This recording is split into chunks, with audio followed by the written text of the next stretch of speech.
So, okay. And I will get us started. Welcome everybody to 52 Living Ideas. Tonight we'll be covering The Art of War, chapter 12. We'll have one reading or two possibly, and then we will switch to Jason's translation. We'll do a walkthrough and then we'll open it up for comments. So chapter 12 is a little bit short, as Aman has noted. So hopefully we can get through this. And actually, Jason, is there any chance you would like to start chapter 13 tonight, if we should have the time? No, probably we don't start the chapter. Okay. That's all right. Just one, and then I'm very confident we can finish chapter 13 next week. Yeah. Okay. There's only five. Only five paragraphs. Put this way. Perfect. So James, would you mind doing the honors and reading? Okay, I was going to make a comment. I wanted to. I wouldn't mind hearing another translation myself, and it would, since we have a little extra time. Okay. Well, does anyone else have a translation that they can read this evening and share with us? I only have the same one that James has. I think there are. Okay. Well, so I can read. Okay, go. Okay, I'll start with the Giles. The attack by fire. Sun Tzu said there are 5 ways of attacking with fire. The first is to burn soldiers in their camp. The second is to burn stores. The third is to burn baggage trains. The fourth is to burn arsenals and magazines. The fifth is to hurl dropping fire amongst the enemy. In order to carry out an attack with fire, we must have means available. The material for raising fire should always be kept in readiness. There is a proper season for making attacks with fire and special days for starting a conflagration. The proper season is when the weather is very dry. The special days are those when the moon is in the constellations of the sieve, the wall, the wing, or the crossbar. For these 4 are all days of rising wind. Thank you, James. So, Aman, would you like to? Sure. I've got the Samuel Griffith translation. Attack by fire. Sun Tzu said, there are 5 methods of attacking with fire. The first is to burn personnel. The second, to burn stores. The third, to burn equipment. The fourth, to burn arsenals. And the fifth, to use incendiary missiles. To use fire, some medium must be relied upon. Equipment for setting fire must always be at hand. There are suitable times and appropriate days on which to raise fires. Times means when the weather is scorching hot. Days means when the moon is in Sagittarius, Alpheratz, Eye, or Chen constellations. For these are days of rising winds. Mark has aims, he said. Mark, would you like to read? Sure. Thank you. The master's son said, there are 5 kinds of incendiary attacks. The first is called setting fire to personnel. The second, to stores. The third, to transport vehicles and equipment. The fourth, to munitions. The fifth, to supply installations. In order to use fire, there must be some inflammable fuel, in brackets yin, and such fuel must always be kept in readiness. There are appropriate seasons for using fire and appropriate days that will help fan the flames. The appropriate season is when the weather is hot and dry. The appropriate days are those when the moon passes through the constellations of winnowing basket, the wall, the wings, and the chariot platform. Generally, these four constellations mark days when the winds rise. Thank you, Mark. Jason, go ahead.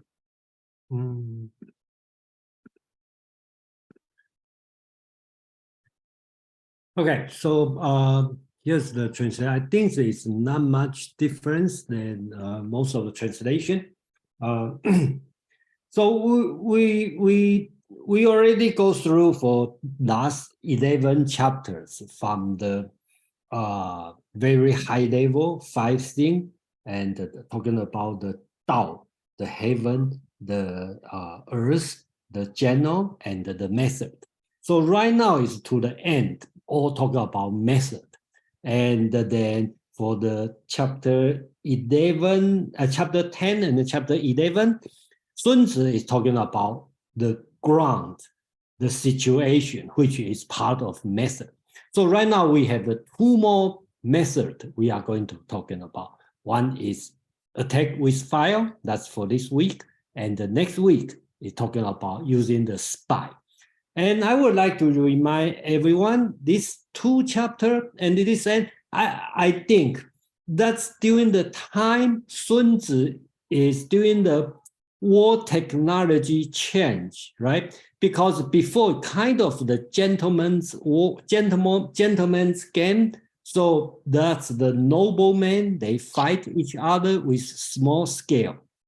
So they have a certain moral rule on that. For example, you have to wait until your enemy or your opponents are ready. Then when we say go, then we go. Kind of this some unspoken rule you have to play. But during this time, about 200-300 BCE, the technology changed, and then the state are able to wage much larger scale of war. So during this time, I think one of the purposes Sun Tzu tried to talk in these 2 chapters, probably not much about the technology of using fire, using spy, probably try to convince the general and the ruler using fire or using spy is part of this game, okay? Don't be afraid of using this. And I will mention this one later because about this chapter and the next chapter, the very end paragraph, Sun Tzu all talk about some moral lesson or re-explain why we are doing this. So I think that's important. So let me go through the translation. Okay. There are 5 ways of attacking with fire. The first is called incinerating people. The second is called incinerating provisions. The third is called incinerating equipment. The fourth is called incinerating storehouse. The fifth is called incinerating transportations. Using fire requires certain nature conditions. Fueling the fire requires sufficient combustible materials. Starting the fire requires the right seasons, and the setting fire requires choosing proper days. The right season is when the weather is hot and dry. The proper days are when the moon is near the constellation of Ji, Bi, Yi, Zhen. Okay, then it will be a windy day when the moon is near these 4 constellations. I think the meaning is quite simple, right? Talking about setting fire, and then you cannot just set the fire whenever you want. You need to make sure, or first, setting fire on people, on the provisions, I think it means supplies, food, okay, and set fire on the equipment, or you want to call the weapons, setting fire on the storehouses, setting fire on their transportations. Okay, that's the target. And then you also need to talk about the condition, right? You need the combustible material. Usually will be used hay or some, I don't know, during that time, probably I don't know what they use for fuel. I'm not sure. Look like they don't have a fuel, but probably will use the hay. And then the timing is important. The season is important. If it's a raining season, that's the problem. You should not use the fire. It cannot set up. And the wind is very important because you need, later we will talk about the direction of wind is very important. The wind have to blow to the enemy side. You cannot blow to you, otherwise you will burn yourself. And then if without wind, you cannot have a fire spread out, right? So that's also very important. And then, that's why the last sentence talking about the constellation, because traditional that's been long history. Chinese knows they have the 28 constellations, and that's kind of set as coordinate on the sky. So here, Sun Tzu is talking about when moon is close to these 4 constellations. That means during the daytime would be the windy day. So I don't believe it's scientifically proved, but that's assumed. It's a science, weather forecast science, right? So based on this pseudoscience, if you want to call, so the moon is on one of these 4 constellations, then you will know the following days will be the windy day. Then you can get ready for setting fire. That's Sun Tzu want to say. Thank you. Amang. Thank you. I'm glad everyone could join us for talking about how to cremate living bodies and or equipment. And yeah, it's gruesome, it's ghoulish. It's something that would be distasteful for us now and even back in Sun Tzu's time. But that was the reason it is a chapter, is that there was a certain degree of gloves are off, squeamishness won't stand. Your, distaste for this really doesn't count. We have committed to the act of war, which I told you in the first place was costly and a bad idea and worth avoiding at every possible cost. We spent chapters on that. I told you about making better strategies, but now we're in it, and now we're going to apply some scorched earth policies, which is the colloquialism that kept rattling around in my head as I read this. It's hard to read this and think of it just as a military manual in a modern setting, because we outlaw, flamethrowers. We have rules of war that are supposed to be observed. But if you think about it in a boardroom, if you think about it in a metaphoric setting, when you think of scorched earth policies, what Sun Tzu is getting at is you have to know what your target is. You have to know how you're going to go about attacking them. In other words, what materials do you have at hand to set fire to them? And you need to have a sense of timing of when to do it. I'll talk more about this at the end because it got my wheels spinning about something else. But just that, what's the target? What's the ammunition or fuel to go after it? And when's the proper time to do it? These are universal strategies that stay with us even into a modern age, beyond the battlefield, into a courtroom, into politics, into a boardroom. They're universally applicable. So I invite you all to think of it just a little bit beyond the ghoulishness of the battlefield as we move forward. I also want to explore the time element as well. I think that that's kind of critical. This actually reminds me of a blitzkrieg, actually, in a way, kind of strategy. David.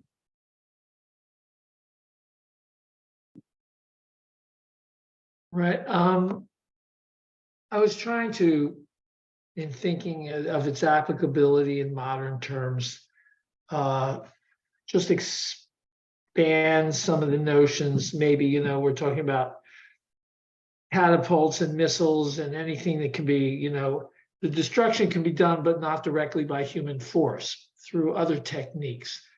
You know, guns weren't there until much later. But here we have something that once it arrives, begins to cause damage and begins to spread.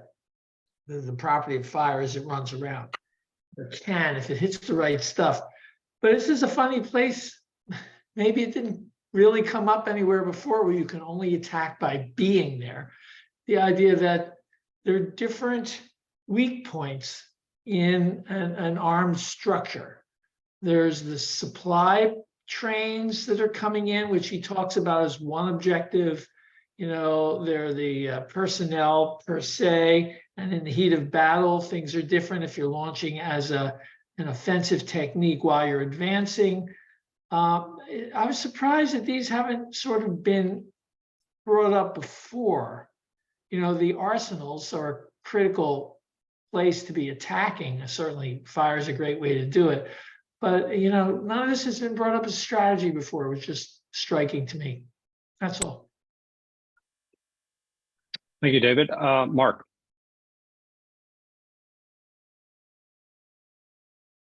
Thanks, Joe. I have two very short questions about this, I think.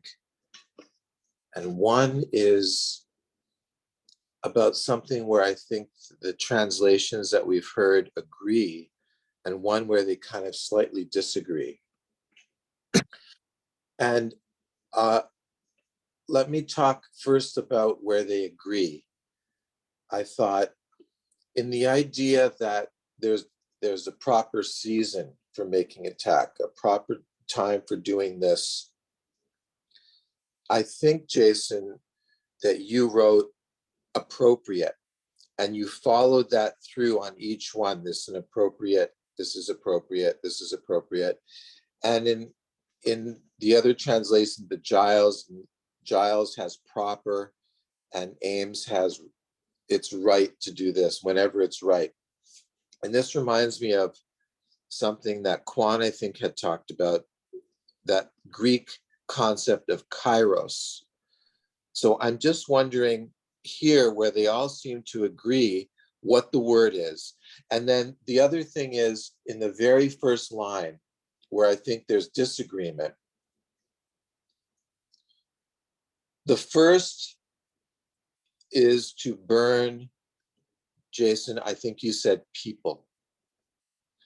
Giles says soldiers, and Ames says personnel, which is almost somewhere halfway between people and soldiers, because personnel sounds a little more vague. So I'm wondering maybe what characters may be used there and how we can distinguish those. Yeah, thank you. Yeah, your question always challenging question. So, okay. So first about proper, appropriate kairos. Okay. So Chinese word in the text. First I have to say I try very hard to don't impose my thinking in the translation. I try to bring out what the original text is.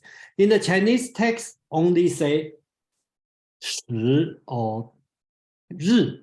Okay, that means date.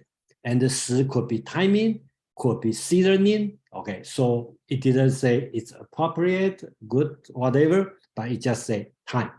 Okay, just say date. So that's enough.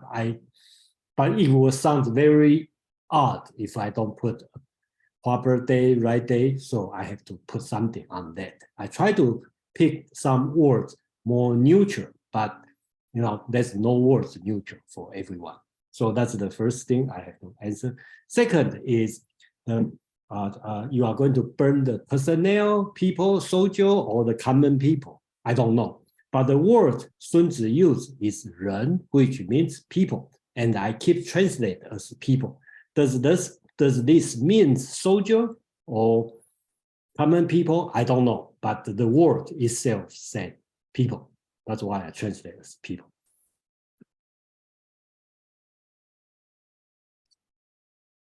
Thank you, Mark. Next up is James.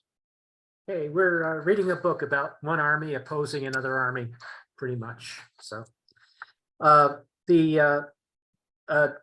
think, Jason, you were really curious about what kind of materials would be used in fire. I did a little bit of research, and I've seen some movies that talk about it. It's pork fat is flammable, and I saw a movie that used pork fat and as a kind of a weapon or tool for incineration. And then I just looked it up, and beef fat needs to be preheated. You have to preheat beef fat if you want to burn it.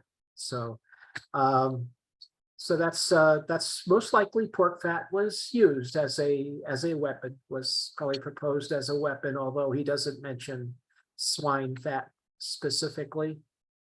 And the other thing was the other thing that's really interesting is the use of the zodiac. Well, this could be, and you could inform us perhaps you know these zodiac signs.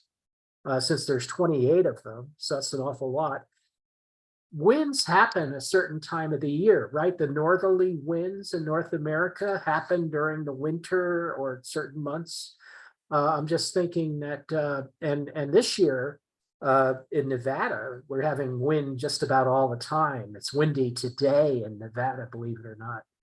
It was very windy during the winter, but now it's windy even at the beginning of the summer. So I'm thinking, or near, yeah.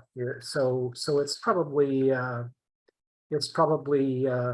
has something to do with the calendar, not necessarily astrology. I think maybe there's some sense to this, that certain parts of the year are good fire setting times, and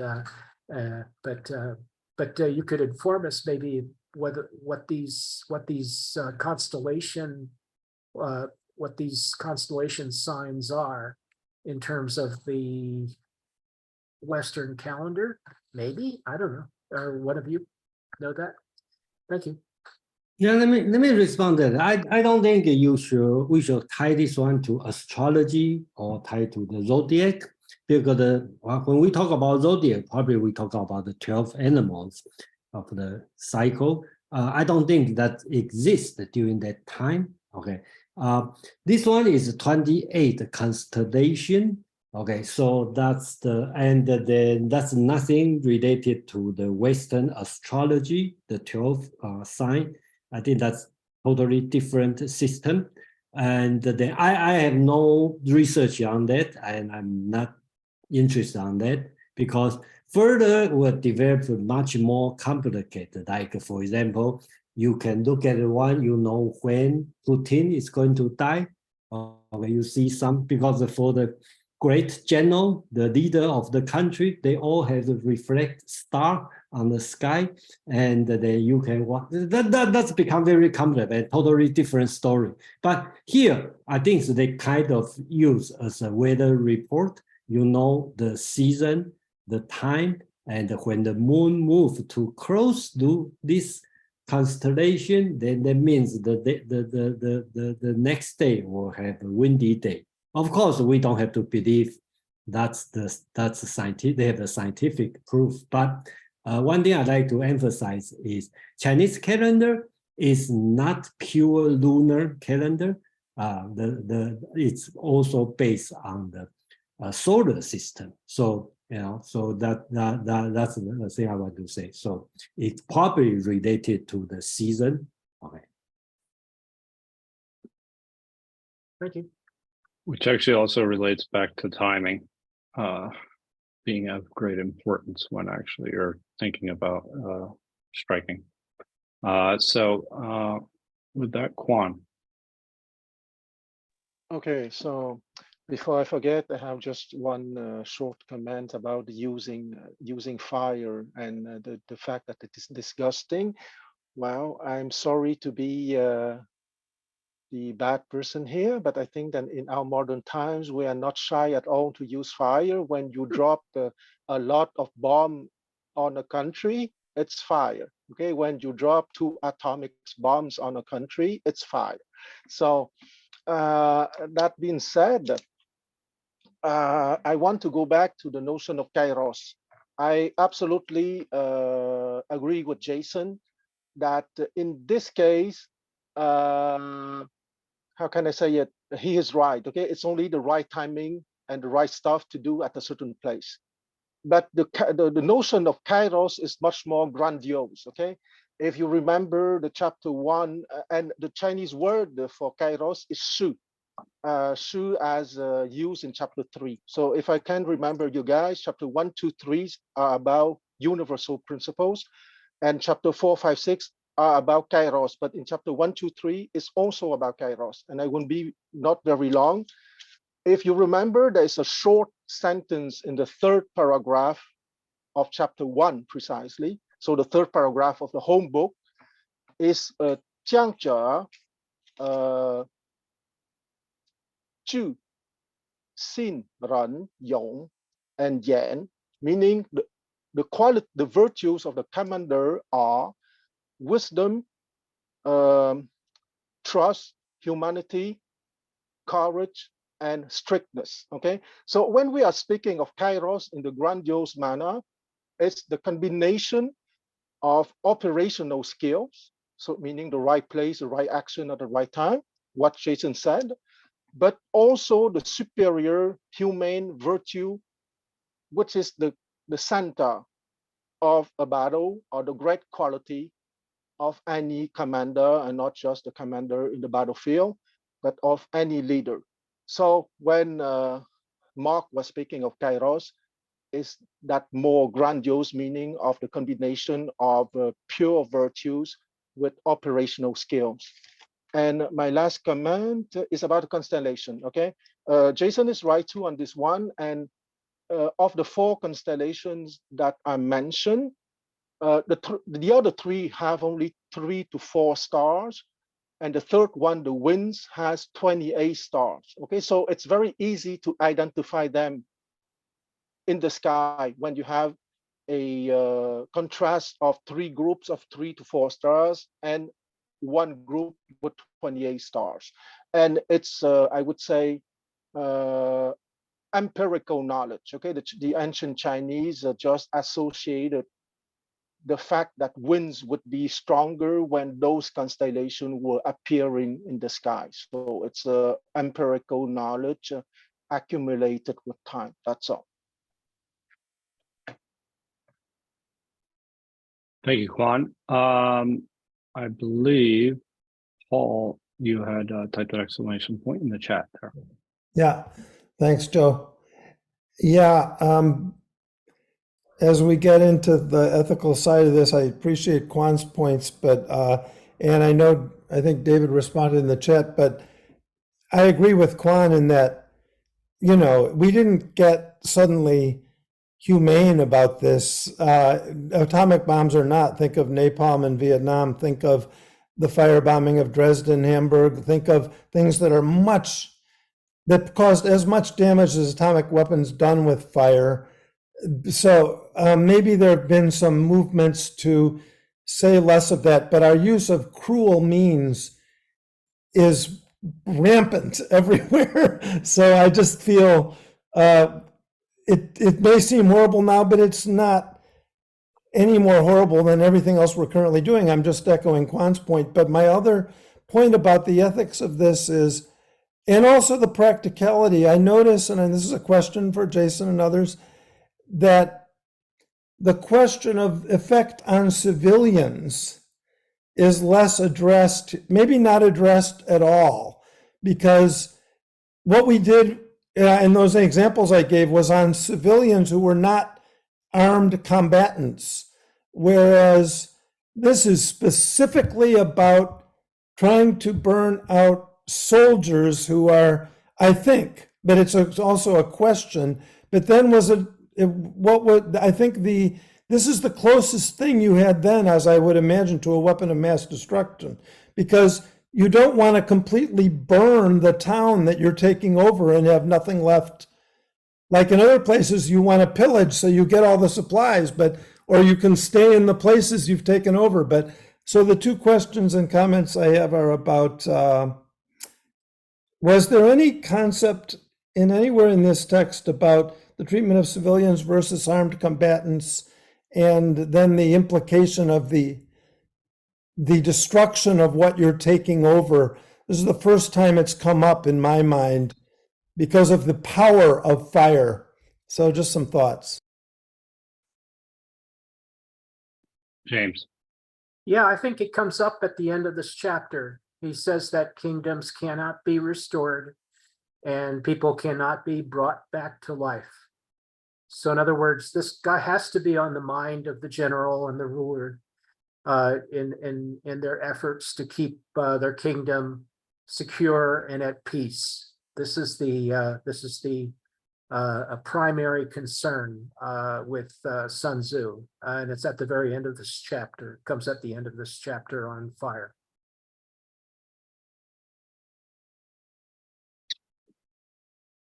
Thank you, James. I appreciate that. So if there are, David, go ahead. Yeah, along with what James said, it's not mentioned here, clearly not mentioned, that you can burn crops and you can destroy productive areas of a civilization with fire. And he's not looking at those as tenable, or at least, I mean, I'm sure his imagination could think of them, so I'm assuming he left them out intentionally. Oh, go ahead. I'm on. Jason. I was just going to really quickly address what was asked, because it is actually talked about way back in chapter 3. Right. The first verse, there's the the first sentence. It says, taking the enemy's country as a whole is best, yet destroying it is second best. Taking the enemy's army as a whole is best, yet destroying it is second best. And so from early on, Sun Tzu recognizes the value of retaining people, goods. The whole of it is always a better option.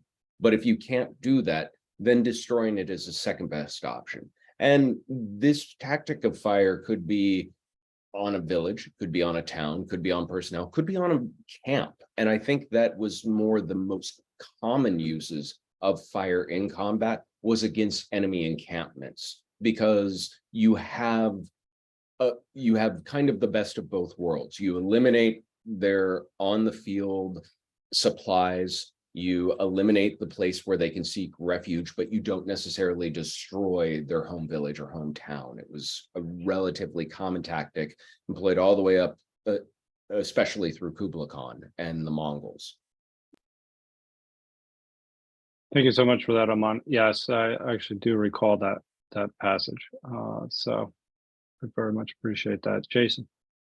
Yeah, since a lot of people are concerned about burning the common people, okay, or burning the civilian.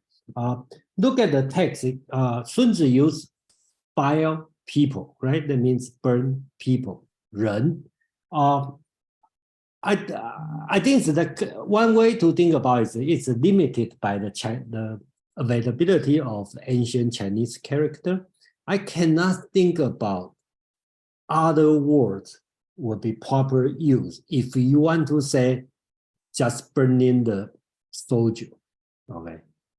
You will use bing, okay, which is not proper, because if you use the words, then probably will be confused with weapon, and then I just don't think if Sun Tzu want to specific talking about pick a words to talk about the fighting warrior, not the civilian. Okay, I don't think they have a word for that during that time. So people, that's my translation, but probably he meant the military. So that's what I'm thinking. And another way to think about is during that time, because limited by technology. So James talked about the pork fat, beef fat, okay, this kind of thing as well. And since I believe if you were Mongolian or you live in the desert, that place, you have natural gas or something available, okay? So you can use for the burning material, combustion material, but not in China. So I believe only thing you can do is during the in the dry season, windy day, use dry hay and put some fatty oil to start the fire. So it's difficult to have large scale destruction. So destroyed the crops, destroyed the civilian resources, probably not the concern. The concern is how to increase the fire, not how to limit the fire. I think that probably during that time, their concern. Yeah. Thank you, Jason. So it's about 8:50. Why don't we move on to the next one, and then we'll come back to this for any additional comments. There are a couple of things that I thought would be interesting to explore, the psychological aspect of it. Why don't we move on to number 2 in order to make sure we stay on time here. So James, would you be so kind to do the honors in getting us started? I would absolutely love to. Thank you. In attacking with fire, one should be prepared to meet 5 possible developments. 1, when fire breaks out inside the enemy's camp, respond at once with an attack from without. 2, if there is an outbreak of fire, but the enemy's soldiers remain quiet, bide your time and do not attack. 3, when the force of the flames has reached its height, follow it up with an attack, if that is practicable. If not, stay where you are.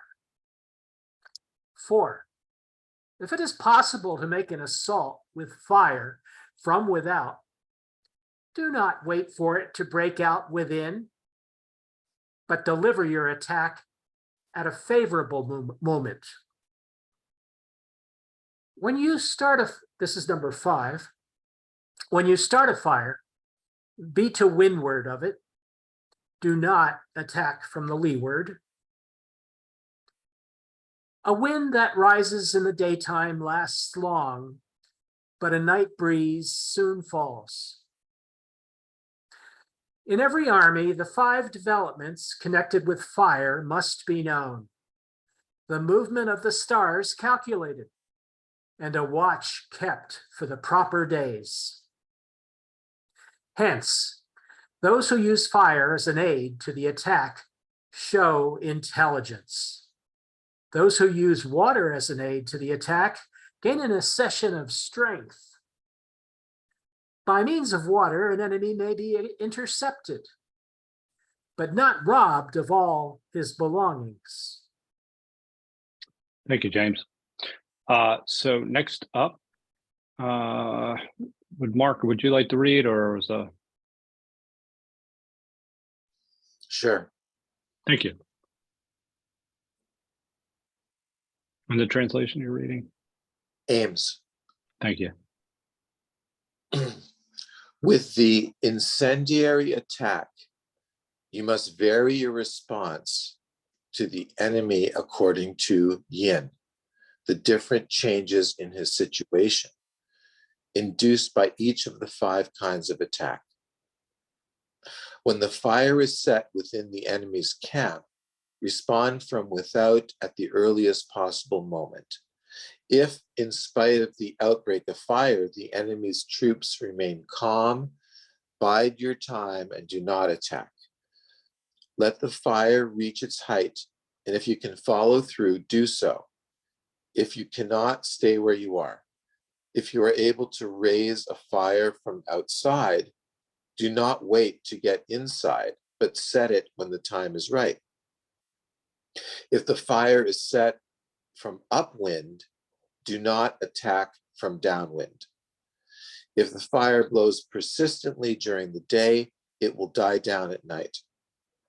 In all cases, an army must understand the changes induced by the 5 kinds of incendiary attack and make use of logistical calculations to address them. He who uses fire to aid the attack, I'm not sure exactly where to stop in this. I think it goes on a little bit more, right? Yes, Yeah, it there's should be more. Yes, one it more should. sentence. Yeah, absolutely. He who uses fire to aid the attack is powerful. He who uses water to aid the attack is forceful. Water can be used to cut the enemy off, but cannot be used to deprive him of his supplies. To be That's good. I That's think good. that's Yeah, That's it. That's- Mark, can you read the beginning on this paragraph? Because again, on the very first sentence. sure. With the incendiary attack, you must vary your response to the enemy according to, in brackets, yin, the different changes in his situation induced by each of the 5 kinds of attack. Okay, just 1 minute. So the translation use yin as yin yang, yin. Yes, yin, yin yang. Okay, so that's very strange, and because it doesn't have this word in Chinese. Okay, and that's a different in that means according, not the. I will show the text here. So that's just show how sometimes the translation will get to here. So for example, the words here is in, okay, be in, okay, they must according to this word, okay, if you recognize the Chinese word, okay, that's in, that's not means yin yang, in, okay, so I think the translator must have get some confused with the pronunciation, okay, they pronounce as in, that's true, but it different word. That means according with, in according with, okay? And later on, after Buddhism transmitted to China, this word become the cause, because the concept of cause and the result being introduced from India. So this word become because, or the reason is. All right, so that's the time for my translation. In attacking, just 1 minute. So you will see how Sun Tzu's mind work on when he tried to construct the entire text, right? At the first paragraph, he talked about they have 5 targets. When you're using 5, there are 5 different targets. Then he talked about setting fire. You need some condition, right? Combustible material, the wind, and the season, the weather. Okay, that's a condition. Right now, you don't just set fire and that's it, right? You have to respond after you set the fire. So here is talking about what you need to do for after setting the fire. That's why he lists for 5 different adaptations according with the fire. So in attacking with fire, one should act in accordance with 5 adaptations of fire, 5 different situations, at least as A, B, C, D, E. If fire is planned to be set inside the enemy's camp, one should have prepared earlier from outside. So you have the people, I believe is spy, okay, set fire inside the camp. So you should prepare earlier. If the fire break out and the enemy is come, one should wait and not attack because you don't know what's the response from the enemy. When the fire reaches its height, one should follow it if one can follow, or stop, one cannot follow. Number 4, a fire can be set from outside, then there is no need to wait for any responses from inside. One should time their attack accordingly. When the fire is set upwind, one should not attack downwind. When the wind lasts long through the daytime, they will stop at night. So that's kind of empirical, okay, lesson. Okay, so you know, daytime have wind and at that time will stop. Okay, every army needs to know. Every army needs to know these 5 adaptations of fires and wait for the proper conditions. Therefore, attacking by means of fire shows one's enlightenment. Attacking by means of water shows one's strength. Okay, so here he talked about, I think water and the fire is the kind of considered a way to, in the military during that time. And he talked about the enlightenment one will use fire. And once if the strong, if you are shows that your strength, you will use water. Okay, I think that makes sense because usually, if you are on the weaker side in the military, you have the tendency to use fire because you can use fire to help you. Water can cut off enemy, but cannot strip them off. I mean, strip off their supplies. So water doesn't have the this kind of destructive power as fire. That's Sun Tzu want to say. Okay, Aman, please. Yeah, it occurred to me as you were reading it and talking about the Ames translation, that may be where the misconception of yin comes from because of this dichotomy of fire and water that's put forward in this verse. And it does have that nice yin-yang quality when he ends talking about the strength of attacking with water. He doesn't get into that very much, but there is something inherently Chinese about controlling water. In fact, one could say the history of China is the history of learning how to control water, specifically rivers, and respond to them.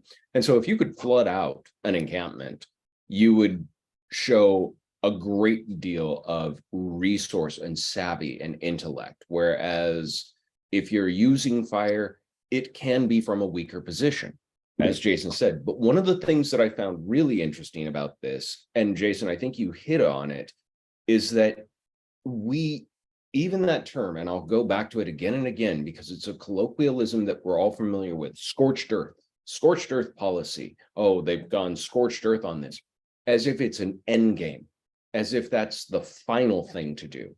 And what Sun Tzu is actually imparting here is, no, this is the opening gambit. If you're using fire in a fight, it's the beginning of a real fight. It's not the finishing blow. It's not the end of it, because amongst other things, to use his own terminology, if you've set fire to your opponent, you have now put them on death ground. You've now put them in a dire situation where they have no choice but to fight back. And so if it doesn't incinerate everybody, if it doesn't get all the equipment, if it doesn't have all, the sort of atomic bomb effect that you were hoping for, you are in for a real fight after doing this. And so you need to be strategic then to know how to take the fight to a people who will be desperate and where is going to be the best way to attack them. If you set fire but nothing happens, they're not desperate, or they're all dead. Either way, you can wait a little bit to see what really happens. If you start it from outside, well, then attack immediately, because you're going to want to buy that fire time to burn. If you get it started from within, time your attack accordingly. He's very specific in understanding that this is an opening salvo. It may feel like you're doing something that is, a coup de grace, but it really is an opening salvo to something that's going to be much more intense. Thank you, Lon. Now we'll open it up to comments. Anybody have any comments on verse 2, chapter 12? I can ask a question, actually, maybe put a question on the table. With this, I was a little bit puzzled actually with the positioning of oneself. Actually, I'll let Kwon go, but well, just the positioning of oneself with the upwind. Because that means the wind's coming towards you, right? And I was thinking that you'd want the wind going away from you, right? So therefore, that's downwind. It would sound reasonable, but what I think is actually going on there is sort of reading the tea leaves. You have, if you're downwind, the fire is too far away, you have no idea how long it burns, if it's still smoldering, if it's still going, if they've put it out. If you're upwind, you can smell the smoke, you can see the smoke, you can actually smell, oh, their hay is now burning, their livestock's now burning. And so it actually is counterintuitive, proper tactic to be able to sort of observe your work. Thank you for that clarification. Windward has the windward, it's coming from you towards their encampment. You're on the wind side. Wait a minute. Maybe it's the translations shouldn't say windward. Well, mine says, mine says upwind. Yeah, that's wrong. It's downwind. The end, he says, basically Jason's translation is correct. He says, if it's set upwind, which means that you're setting the fire on the side from which the wind is coming. And then he points out, do not attack downwind. Downwind is when we are on the side receiving the wind. That's downwind in English. So downwind is, yeah. Okay. All right. Well, that clarifies that. Yeah, I was confused a little bit. All right. Thank you for that. Anyway, Kwon. Yes, here I want to go back to the psychological dimension because as Amon rightly said,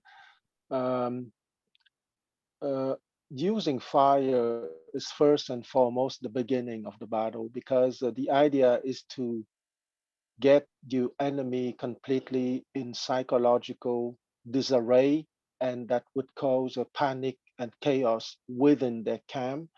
And afterwards, because they are completely in disarray psychologically, you would attack them, and your chances of winning over them, because they're completely in disarray psychologically, would be multiplied by a factor of 10 or 20. It's not really to well, fire can be used to destroy their ammunition, their food, and so on, of course. But when you are facing people, it's truly to provoke a psychological disarray. And I finish here. Yeah, great comments. I would like to actually come back to that, but let Jason go first. Yeah, since today we have a little bit more time, so I can provide an example to explain this story. Okay, so I think except Kwon has been in the reading group, reading the Romans of Three Kingdoms. Okay, and then last week we just talked about the Battle of the Red Cliff. Okay, the people, okay, I don't want to confuse everyone with the name, but the great general on the north, they waged about 833 soldiers crossed the Yangtze River to attack the southern state. Okay, that's happened in about 200, 300 AD, okay, during that time. So attack, that's a very famous battle. They had 80, according to the novel, okay, not the history, according to the novel, historical novel, 830 soldiers, they crossed the river, okay, and they want to swallow the state, the tiny state on the south. What they are doing is they set the fire, burn all the soldiers on the river because they are northern people. They got seasick, so they tie all the boat together to make it stable, and then they close the river. They think they were easy to unite China and just go to south. But they go through it, and then what the southern state is doing is they have a general pretend they are going to surrender. So they said, I'm going to bring my equipment and surrender to the north. So he go over there and then carry all 20 boats of hay. So when he get very close, he set the fire. So the 20 boats all get up and the fire burn. The reason I'm talking about is the wind. This battle happened on, I think in November or December, that's the winter time. In the winter time in China, it always blow northwest wind. So northwest, okay, so when I say northwest, that means wind is, the upwind is from north, downwind is to south, right? You can think about this situation. It's not possible to set fire because if the people from north going south and then you set fire and the fire is going to spread toward the south, so turn out it will burn yourself, okay? So it's not the right time to set fire. But it happened is they have the 3 days, the wind change. From the north to south, they change from south to north. So they give a great opportunity for the southern soldier to set the fire, and the fire will spread out the northward and destroy the 830 soldiers on the river. So that's the story happened in the history, so-called the Battle of the Red Cliff. Okay, that's one of the famous one, and this battle prevent China to be united for next 300 years. So that's the story, and then of course, if you go to the novel, there's more dramatic thing to talk about, but I'm not talking about that today. Yeah, thank you. Thank you so much for that, Jason. That was very helpful. I'm actually looking up the battle now. I'll put it in the chat. Go ahead, Mark. Thanks. And Jason, I'm not sure that you and James are on the same page in regards to upwind and downwind.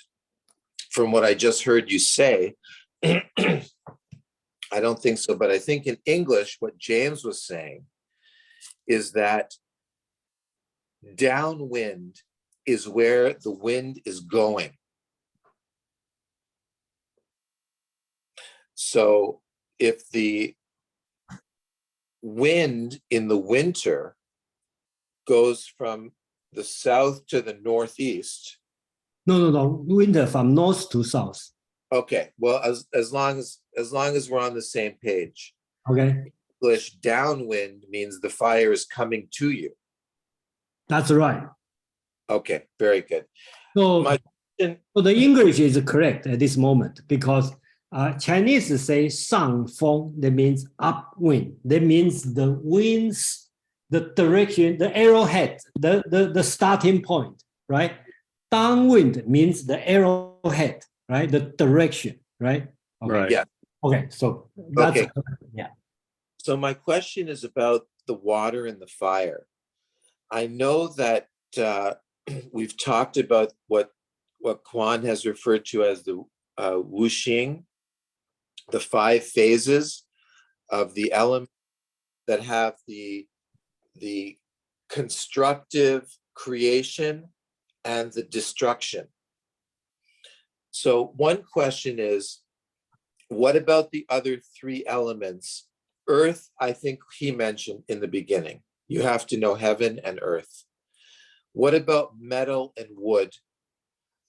And as regards the strength, because I think you were saying strength is associated with the water, and what you said was associated with the fire was, I don't know if it's a desperation. Okay, so, yeah, give me 1 minute. I show you a picture on that. But the water can stop the fire, but the fire cannot stop the water.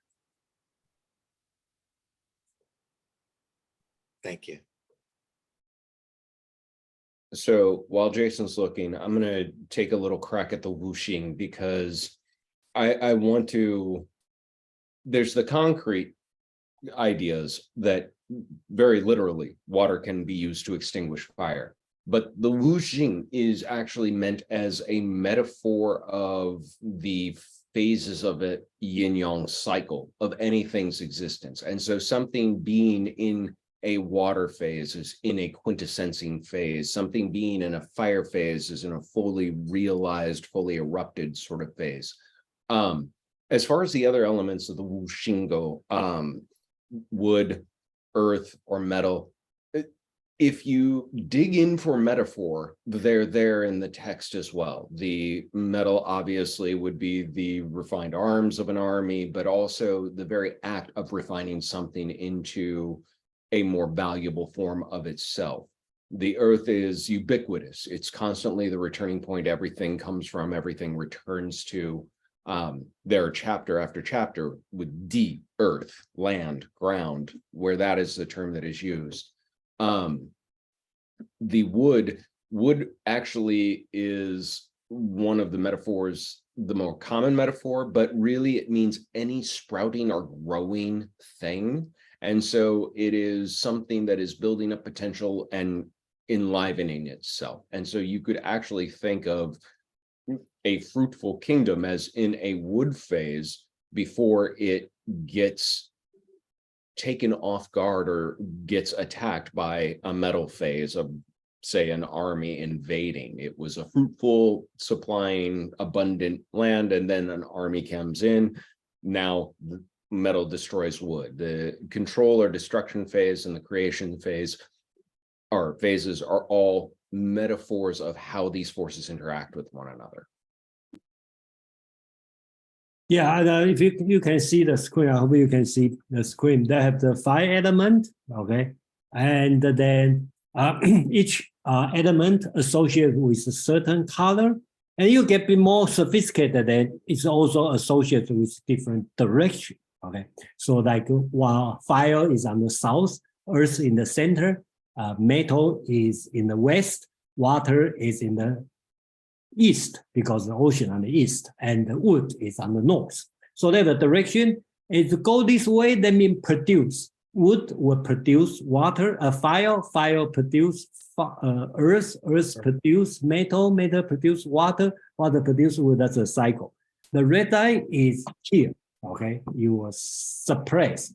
The metal will suppress the wood, wood will suppress or kill the earth, and the earth will kill water, water will kill the fire, fire will kill the metal. So that's another cycle.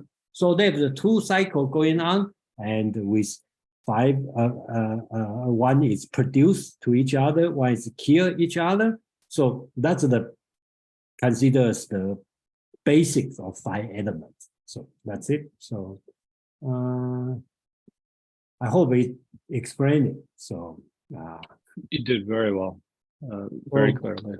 Yeah. So if you right now it's like a lot of people, even in America, and they will hire the feng shui master when they move to a new house, or they move, you got promoted to the director or VP of the company, you got a corner office, then you probably, the company sometimes give you budget to, that's a real story, give you budget to hire feng shui master to see where you want to put the desk, where you want to put a vase, where you want to put a picture, where you want to put a mirror on that. And the common story is they will associate with direction, with the 5 element. And when the feng shui master talking about this, they were related to the water will kill the the fire will kill the metal, all these kind of things. Okay, so yeah, that's it. Thank you, Jason. So Quan. Okay, I think that the 5 elements is a archetypical example of what is called correlative thinking, okay, or metaphorical thinking. Because let's not forget that at the beginning, wood was associated with spring, fire with summer, metal with fall, and water with winter. And the earth was the all supporting element of all the 4 seasons, okay? So correlative thinking would use metaphor, meaning transfer of meaning from one domain to another, starting primarily with the seasons, and after that going to what I would call the psychological attributes of man, of his mind, man in his growth, okay, because he's born and he would go through his youth with his spring. After that would be summer and fall and winter, which is his own age. And from that transfer to man, it would be transferred to his mind. Okay, so you have a wood, which what is the beginner's mind, okay, like spring, and fire would be the developed mind. Metal would be the declining mind, or winter would be the old mind with its qualities and its defects. Okay, once again, metaphorical transposition. And from there, you can transfer it to the cosmos. Okay, so you have many more domains of metaphorical transfer. But I would say that the 4 basic domains of metaphorical transfer, from the original one, which is the seasons, you transfer to man, to his mind, and to the cosmos. And as you probably already know, those symbols, metaphors, are also used in Chinese medicine. I stop here. Thank you, Quan. And in terms of the cosmos, you have the 5 visible planets, right? Absolutely, absolutely. Absolutely, because each element is associated with a specific planet. For example, Mars with fire, for obvious reason, because it was obvious that Mars was red with the naked eye, even in ancient times.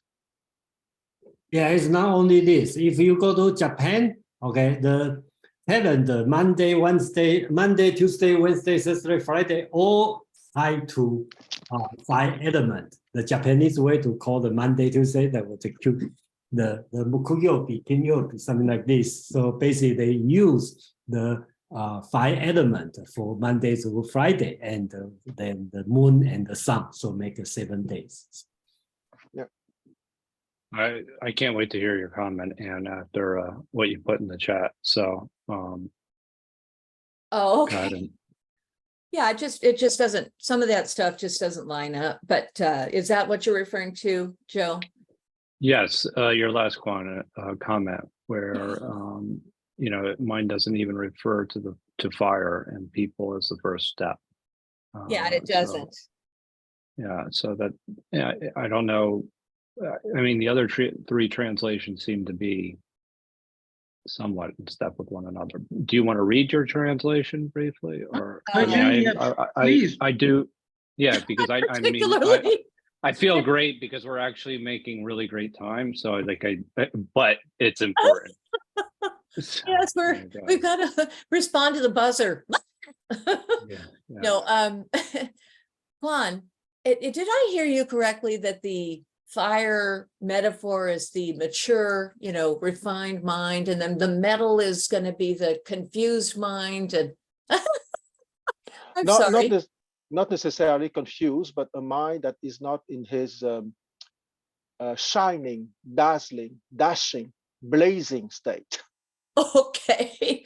Well, I guess I'm just sort of I'm just sort of pondering the natural connections between I'm pondering the natural connections between those suggestions and then the mind itself. you know, perhaps you can enlighten. I don't know. Thank you. Are you suggesting the Buddhist interpretation that mind is the problem? What? That what? Are you suggesting the Zen Buddhism interpretation that mind is the problem? I don't know what I'm suggesting. I'm just saying that the 5 elements with the wood and then what go over them again: wood, earth, metal. Let me. I need the chart. But anyway, I'm never mind. May I suggest something? May I suggest Yes. something? The easiest way to remember the order is by following the season, okay? Because it's natural, okay? It starts like that, okay? So you have a spring, which is wood. Imagine green wood, okay? New wood, spring. Okay. After that, you have fire, which is summer. After that, you have metal, which is fall, and you have water, which is winter. But maybe because I'm from a Chinese background, why it's obvious for me that water is winter, because symbolically the color of water is black. So water, black and winter is easily associated together. Okay, thank you. That clarified and it was of great help. What's the 5th one now on your, I should remember it, but is it the heavens? Yeah. Yeah, but heavens here, be careful, okay? Because in the Sun Tzu, heavens doesn't mean the moral law. Heaven means the weather, okay? Because in chapter 1, he would talk about the commander, heaven, earth, and so on. Earth, you have to understand the landform, the terrain. And heaven, you have to understand the weather, the seasons, okay? And number 1 is the moral law. So moral law is not equal to heaven in this specific context. Okay, thank you. And can you read just like your first line, so how different it is? Yeah, Yeah, I will. I'm really interested in that. Sure. Let me get back to my, of course, I'm very limited because I'm on my That's okay. phone here. But it says, assault by fire. Sun the master said there are 5 types of fire attack. The first is called barracks burning, and then it goes on. So actually, the first doesn't mean the first step. That's the first kind, right? So I think that's important. It's not talking about 5 things to do in sequence. I think he's talking about 5 kind. That makes sense. But you all led with this. Yeah, you're exactly right. I think Okay. it's important. Sun Tzu is this text is very different than other texts, because I don't see other texts would like to use 1, 2, 3, 4, 5.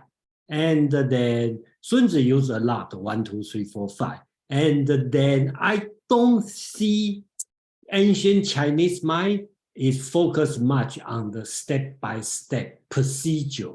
Probably when they talk about 1, 2, 3, 5, it's nothing with procedure. It's basics, 5 kind. Yeah.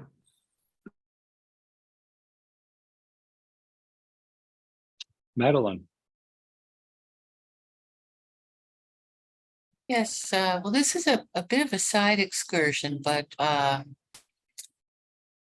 realized this was written before Confucius. So far, though, the only discussion of affection or of like a Ren-like feeling would be the commander and his troops being like sons, whether they're useful or not.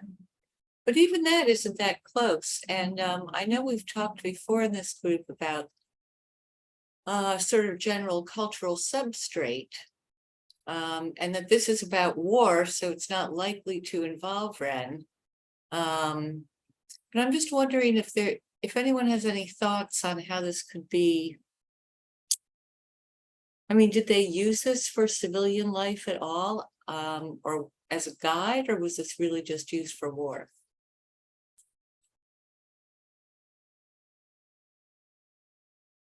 Go ahead, Quan. I thank you very much, Madeline, for your question, because you said that it's about a cultural legacy, okay? because one of my favorite catchphrases in this group, maybe in the Confucius group too, is that Confucius is only the most illustrious member of the school of the scholars, but that school of the scholars existed 30 generations before his birth.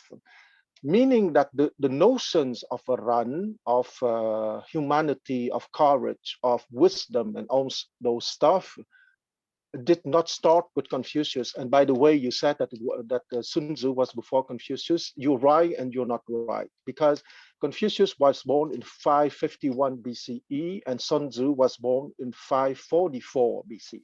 Okay, so they live practically almost at the same time. Historically, they never met. Okay, but they life happened almost at the same time. The other thing is that all those notions of courage, humanity, wisdom, strictness, and sincerity, okay, because I want to read again the first line, or maybe one of the lines of the third paragraph of the first chapter of the Sun Tzu, 将者具信人勇严, okay, meaning the commander stands for the virtues of wisdom, sincerity, humanity, courage, and strictness. Okay, so you have the run so much associated with Confucius. Okay, but once again, Confucius is only the most illustrious member of the school of the scholars, but owns those ideas and owns that cultural legacy is the cultural legacy of the royal house of Qi. Qi is the family name of the Zhou dynasty, and that Zhou dynasty who truly ruled between 1046 BCE and 770 BCE for practically 3 centuries. And after that, they lost their true powers, but they wouldn't stay there between 770 BCE to 256 BC, so for practically 5 centuries, having lost their royal power, but still being cultural models and political arbiters. So what I want to say with so many words is that the Qi royal house or the Zhou dynasty is truly the cultural framework for Chinese civilization and for the Chinese people. And their cultural influence and their civilizing mission began in 1046 BCE. So it's not a surprise at all that certain of those notions appear before Sun Tzu and before Confucius, because once again, Sun Tzu, Confucius live practically at the same time. I finish by reminding again, Confucius was born in 551 BCE and he died in 479 BCE, and Sun Tzu was born in 544 BCE and he disappeared from history in 495 BCE, but we don't know if he died in 495 BCE, but he simply disappeared from history in 495 BCE. I stop here.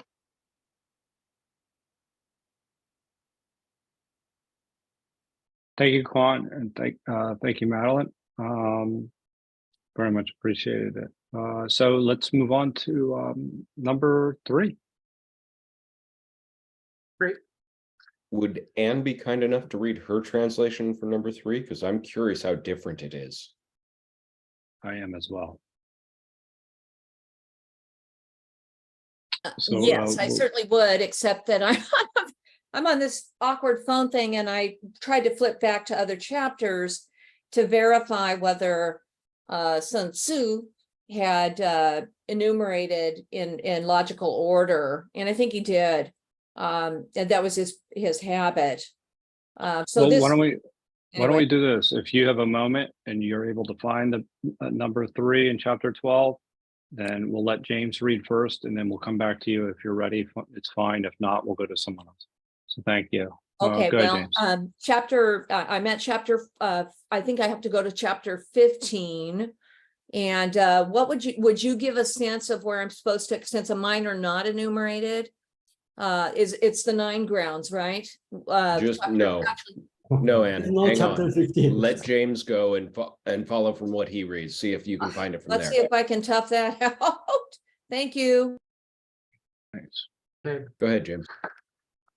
Unhappy is the fate of one who tries to win his battles and succeed in his attacks without cultivating the spirit of enterprise, for the result is waste of time and general stagnation. Hence the saying, the enlightened ruler lays his plans well ahead.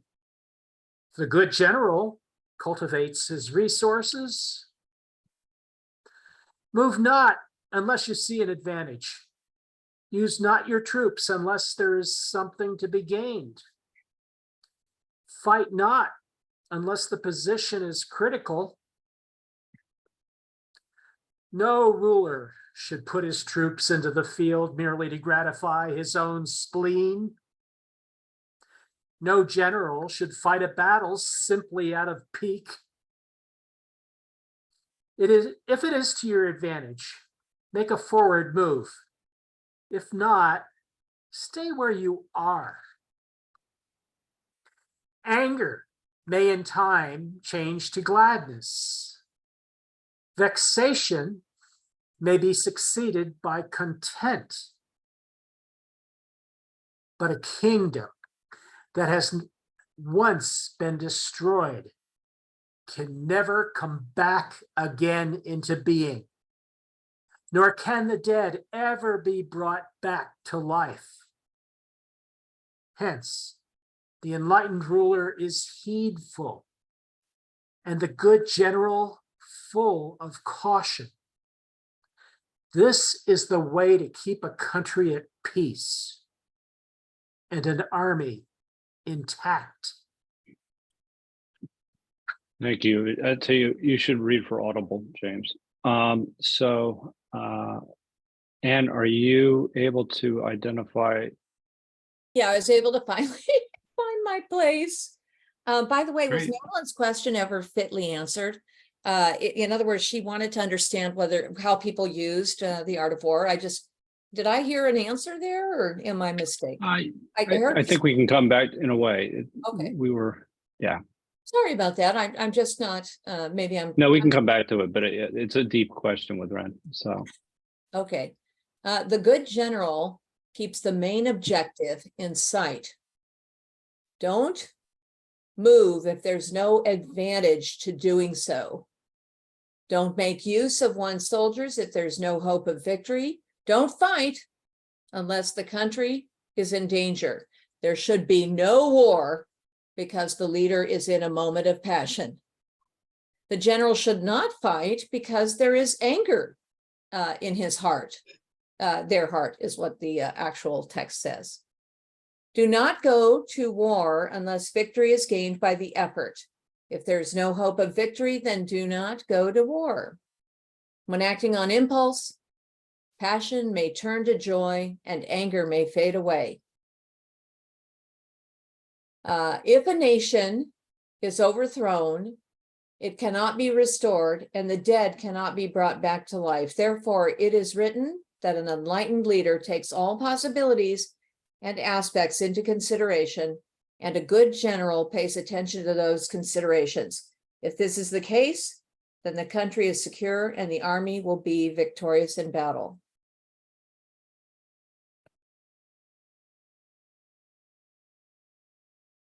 I was going to say, thank you, Anne. A very interesting translation. I was on mute. Sorry. Are you seeing the translation? Yes. Okay, good. Yep. Okay. So thank you, Madeline, to bring the Confucius back. Okay, because after next week and in August, we are going to continue on Confucius more. And it's interesting in this last paragraph, after talking about burning people, burning equipment, burning the storehouses, and talking about how to attack associates with burning. And this paragraph is interesting. And I would like to hear from everyone why Sun Tzu insert this one. Okay, in this one, it seems nothing to do with the fire. Okay, this one, it could be misplaced, it's very possible. And then, but assume Sun Tzu do this on purpose. Why he put this one here? I think that's a thing we can think about. So it's bad luck. It's bad for those who have attacked. I'm sorry, it's bad for those who have defeated and attacked the enemy, yet do not maintain their gains. This is the fate of being wasteful and stagnant. Therefore, I say, an enlightened ruler shall ponder warfare. A good general shall study warfare. Do not mobilize when there is no advantage. Do not act when there is nothing to gain. Do not fight when there is no danger in your country. So I think that means in the critical, only fight during the critical time. A ruler should not dispatch troops out of anger. A general should not fight a war out of indignance. If it is beneficial, move forward. If it is not beneficial, stop. Anger can revert to joy. Indignance can revert to pleasure. But a nation destroyed cannot be restored to existence. A dead man cannot be restored to life. Therefore, the enlightened ruler must be prudent. The good general must be cautious.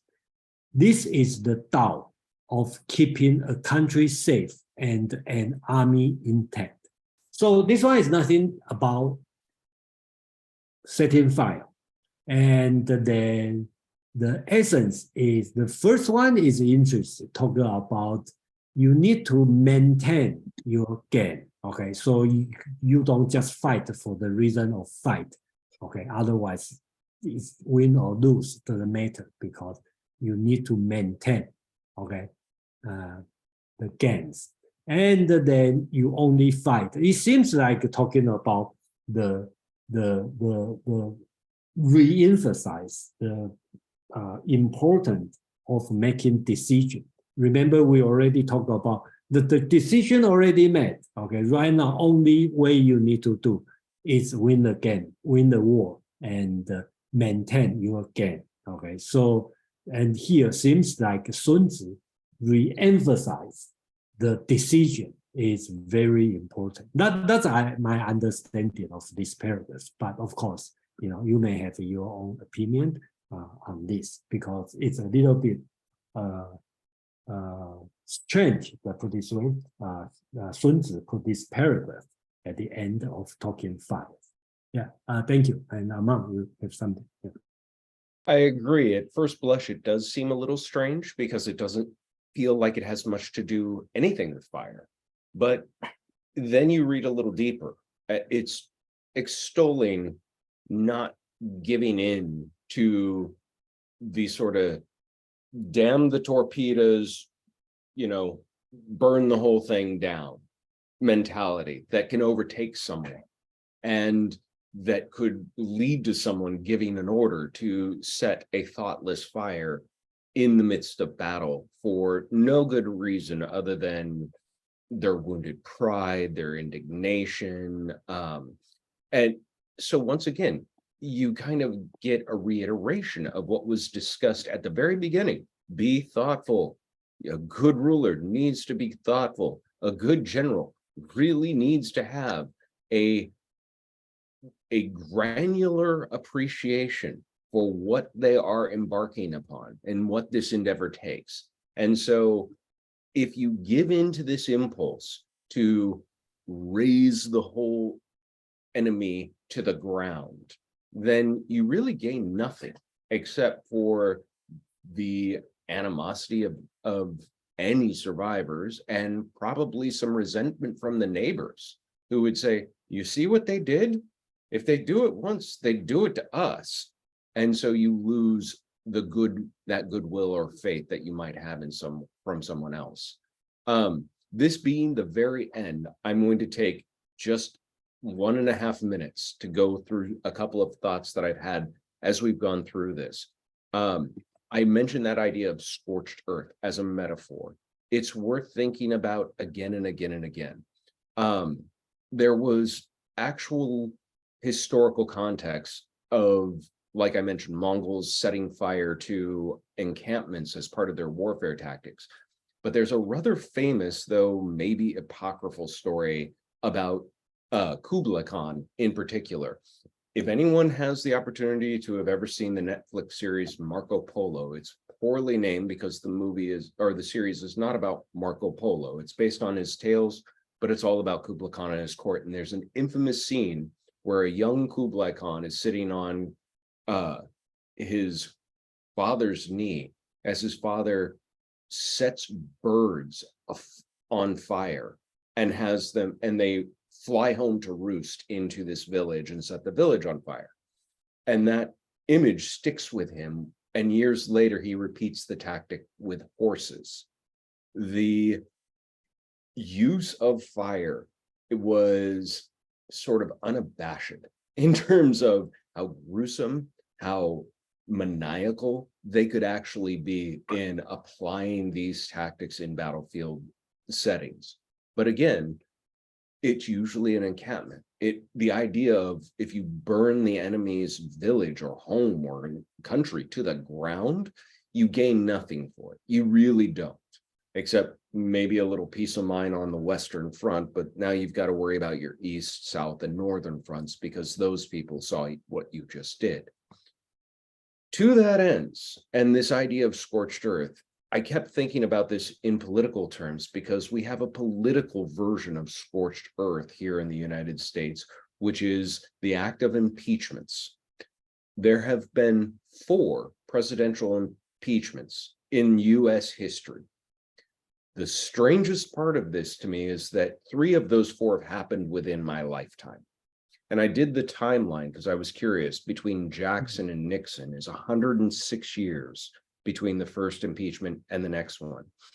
But from Nixon to Clinton is only 21 years, or excuse me, 24 years. And then from Clinton to Trump is only 21 years.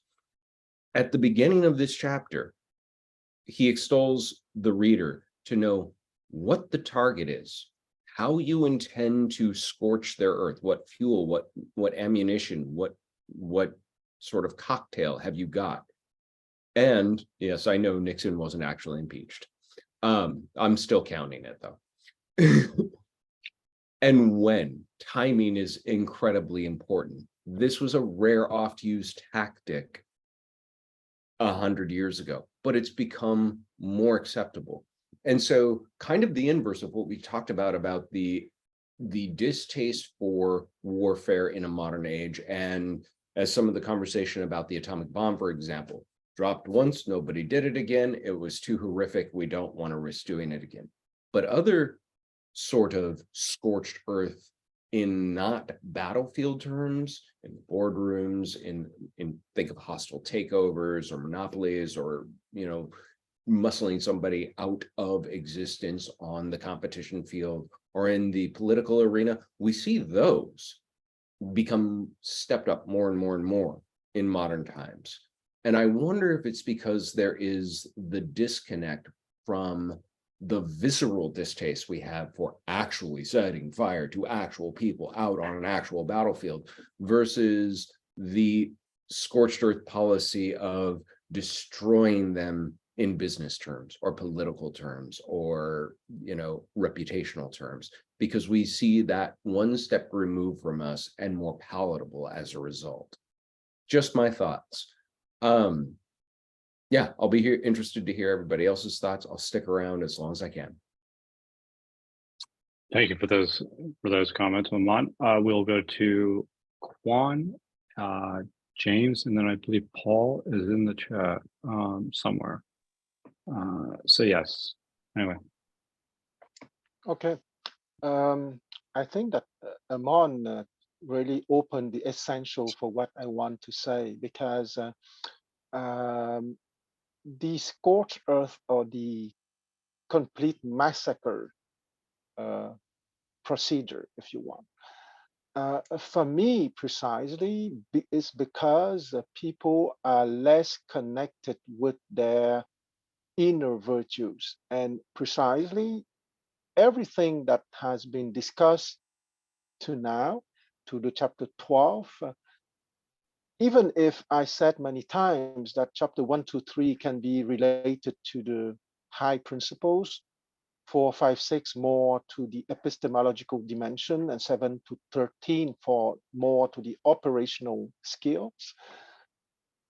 It is not wrong to say that the epistemological dimension and the high principle dimension is pervasive through the 13 chapters. And I would say that we have to read the 13 chapters always by remembering the first paragraph of the whole book, meaning, and I want to read it in Chinese, Sun Tzu yue, 并者我就大业 死生之地 损忘之道不可不察也. Okay, so it means the art of war is of vital importance to the state, okay, to the state, and not only to the state in the state when in war, but to the state in general. So it means that it applies during time of peace, it applies during times of war, it applies to the soldiers, it applies to the civilians. So the art of war is of vital importance to the state. It is a matter of life and death, a road to either safety or ruin. Hence, it is a subject of inquiry which can on no account be neglected.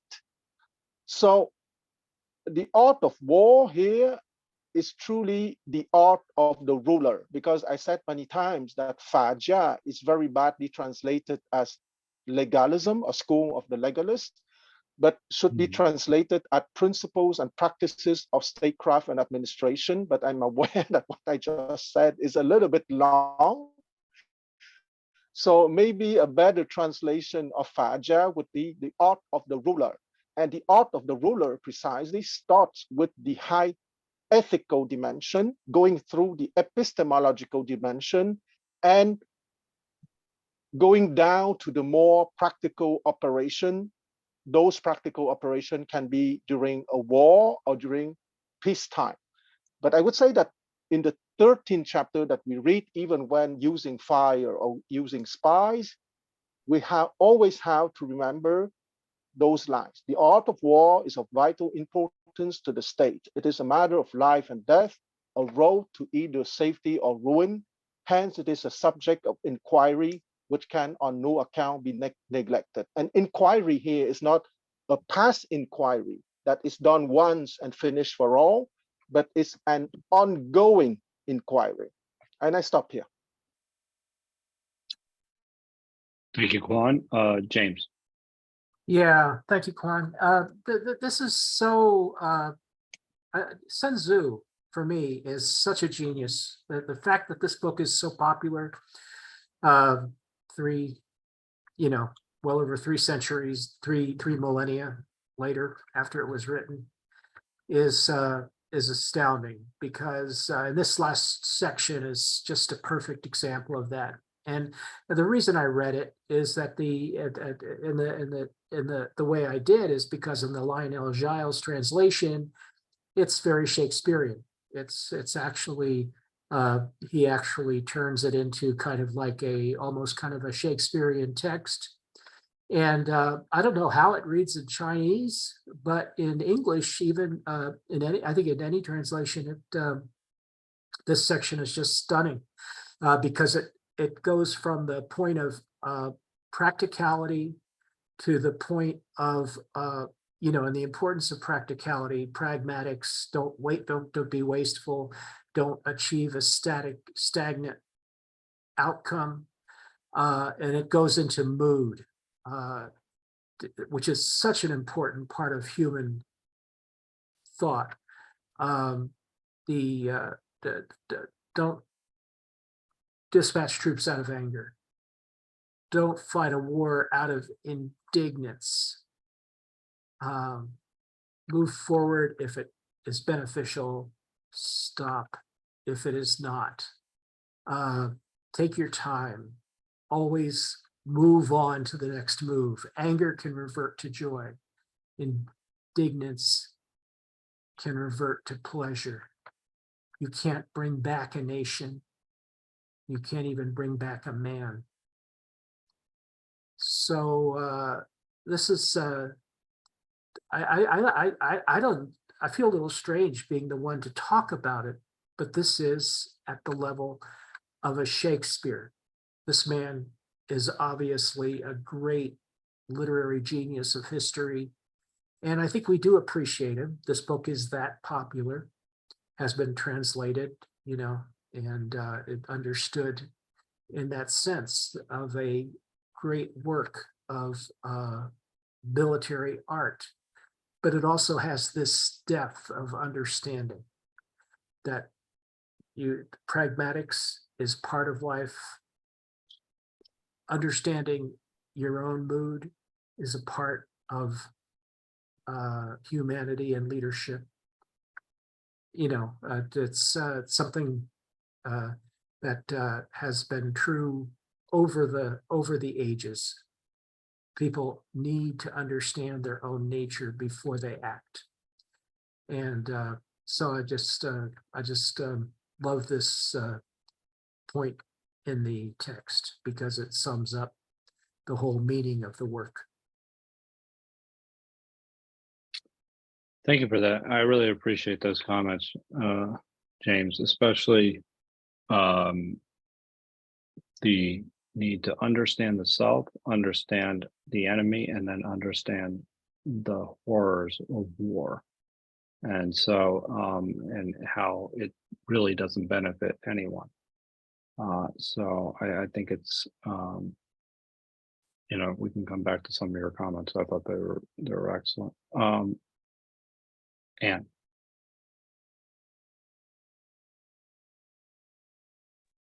Yeah, I was gonna touch on, you know, as I briefly looked at the front part of the book, that Sun Tzu is fairly good at being logical and enumerating things in order. So maybe the fact in my text that it's a different text, but maybe the fact that there's no inclusion of the burning of the people, there is a in the first step, if you will. I'm using that term loosely, right? Obviously, we know that that would not be the logical order of using, if you will, fire. You'd want to be a minimalist. But in any case, what I do here is I notice that once he enumerates in my text, he says there are 5 types of fire attack. The first is called barracks burning. That's what it's called. Okay, so he's enumerating what things are called. So that's a distancing phrase, and a little ambiguous, I'd say, more suggesting, you know, that he's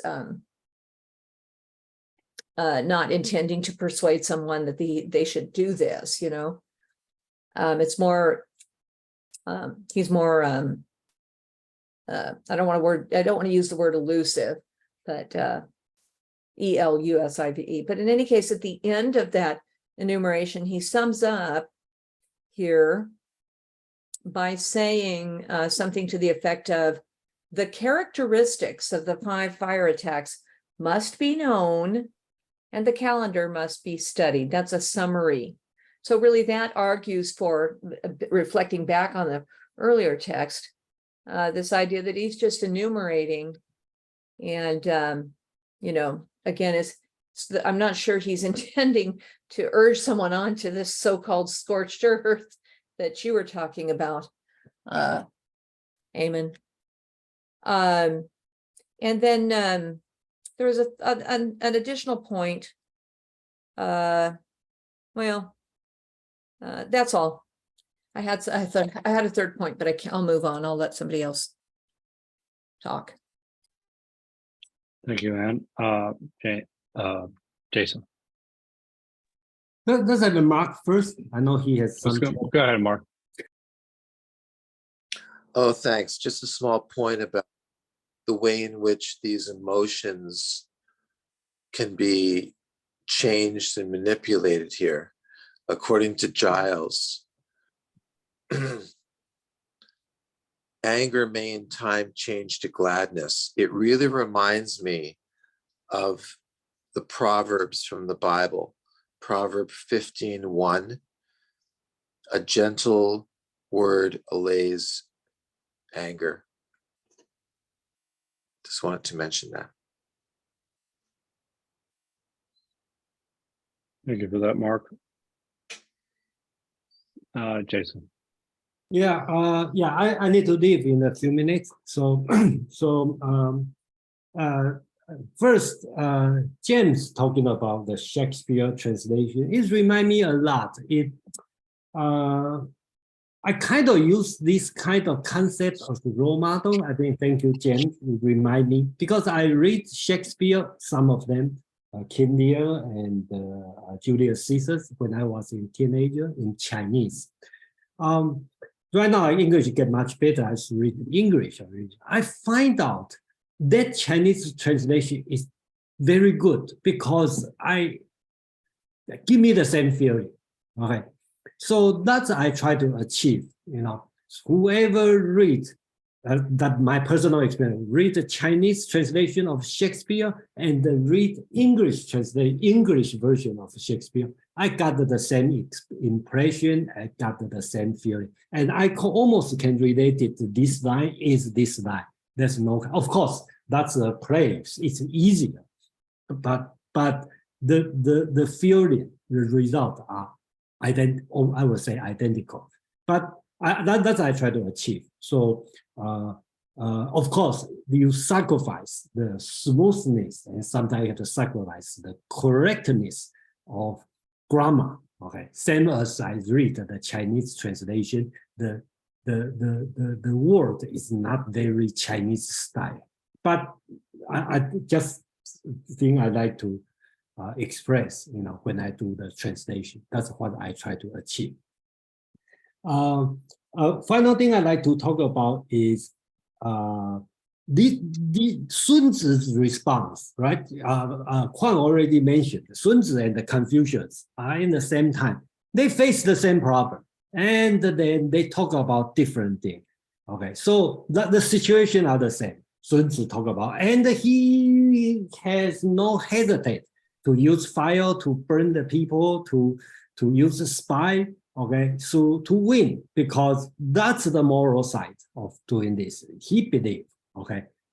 And let's go outside this world, right? Bhagavad Gita, okay? I think I'm kind of joking when in the Saturday Asian Philosophy Meetup, what Sun Tzu will talk about in the same situation during the Bhagavad Gita the situation, right? Krishna will tell Arjuna, like, do your duty, okay? Don't think of the result. But if you swap, okay, Krishna with Sun Tzu, what Sun Tzu will tell Arjuna, right? You say win the war, okay, doesn't matter, kill your grandfather, your teacher. That's the most moral thing to do. You don't hesitate to do it because the decision already made. So that's the situation. You jump around, you find out the same situation, people have a different kind of response. It's hard to say who is right. And this weekend, Saturday, I'm going to talk about Zhuangzi, another Taoism philosophy. And I'm going to I think if you see the meetup, I'm talking about the politics. Same situation happened, right? Zhuangzi used Confucius' story, but actually it's not Confucius.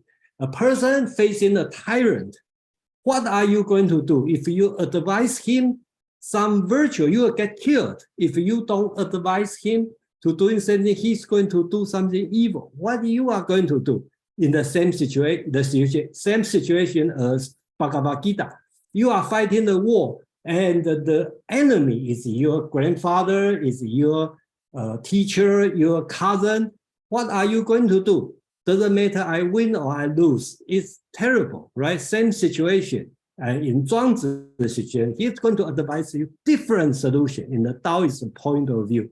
So the point is that, and we can also go back to Socrates, right? During Greek, what Socrates will advise in the same situation, the moral situation, that's example would be apology, Crito and Phaedrus, right? You facing death, are you going to escape or not escape? And you can apply in the same situation. So I think you see when I look around in different culture, different philosophy, they all face the same situation, and they all give you different advice. So I think that part is interesting. And I will stop here, and probably we will, next week we will finish, and then in August we'll come back to do the Confucius. So, change your mindset and see what's going on.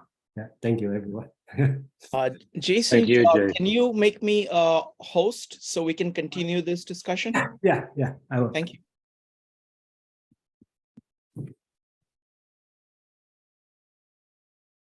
Go ahead, Joe. No, I was just going to, comment is that, one of the things that had struck me was specifically with Kwan's comments last week, which I actually thought were, kind of telling us once we have made the decision to go to war, just how brutal it could be, because about using your actual soldiers as cannon fodder, as you had mentioned, and I think I'm looking for the verse. I believe it was verse 7, where essentially you're putting people in a position where they can't retreat, and they have to fight. I think that's one of the interesting things about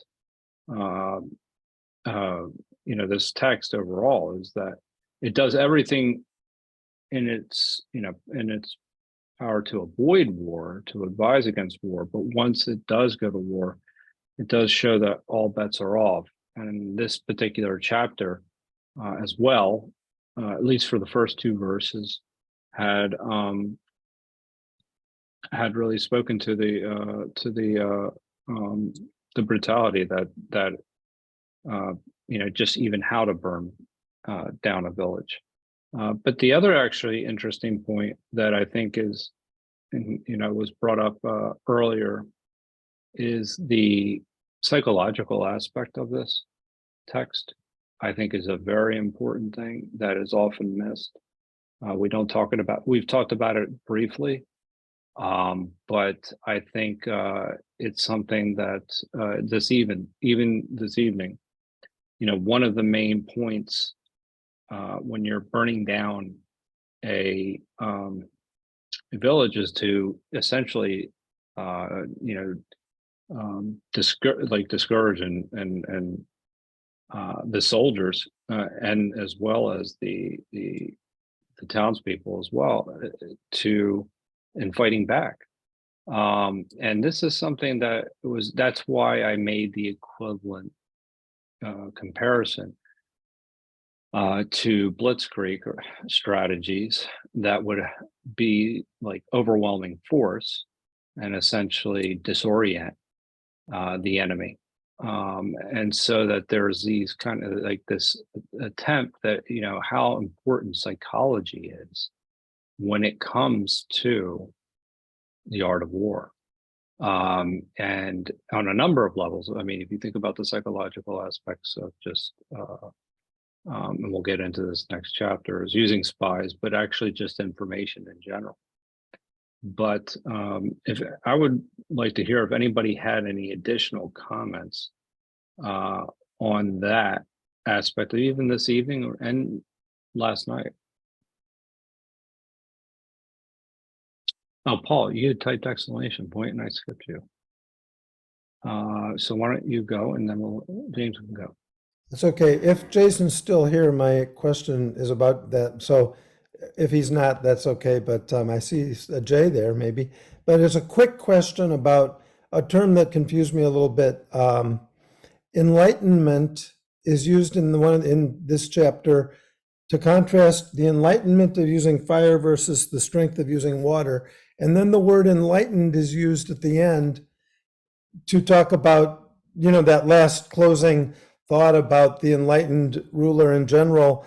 And that word confuses me as to, did it mean the same thing in both contexts? What does it mean in each context? Any thoughts, anyone with Chinese knowledge? And did I correctly hear that word is used in both those places and what it means? Because enlightenment means so many different things to me than that would be implied or suggested by those texts. Juan, do you care to? Yeah, because, okay, I would like to give in Chinese, because of the graphic character of the words, okay? You can have a play of characters and of word, and most of the time, the same character can have 2 layers of meaning, okay? I'm sorry to bore you a bit with that, but if you remember, I always talk about the lower trigram and the upper trigram, the time dimension and the timeless reality. In Chinese, you have to really be capable to move between those 2 dimensions, okay? So enlighten, when you talk about, because once again, okay, when you read the 13 chapters of the Sun Tzu, you always have to keep in mind the first 3 lines, okay? That the art of war is of vital importance to the state, and etc. That opening paragraph is the upper trigram, okay? The high moral principles, the high philosophical principles, the epistemological overture. And after that, you have the operational skills, but always keep in mind that higher trigram, okay, that upper trigram. So your question is perfect, because that's the play between the lower trigram and the upper trigram. When you are speaking of the operational capabilities of a commander having to decide if using fire in that specific situation is a good idea or a good operation that will bring him victory, that would be in the lower trigram, okay? But it's the art of Sun Tzu precisely that in the next paragraph, he would go back to the upper trigram, okay? And he would use the same word, enlightenment or enlighten, not about the simple common sense or the simple operational skill to decide for a specific situation, but to the broader epistemological development. And once again, I want to repeat the 7 characters from the 3rd paragraph of the 1st chapter. Okay, 将者智信仁勇言. Okay, so the virtue of the commander is to be wise, is wisdom, trustworthiness, humanity, courage, and strictness in discipline.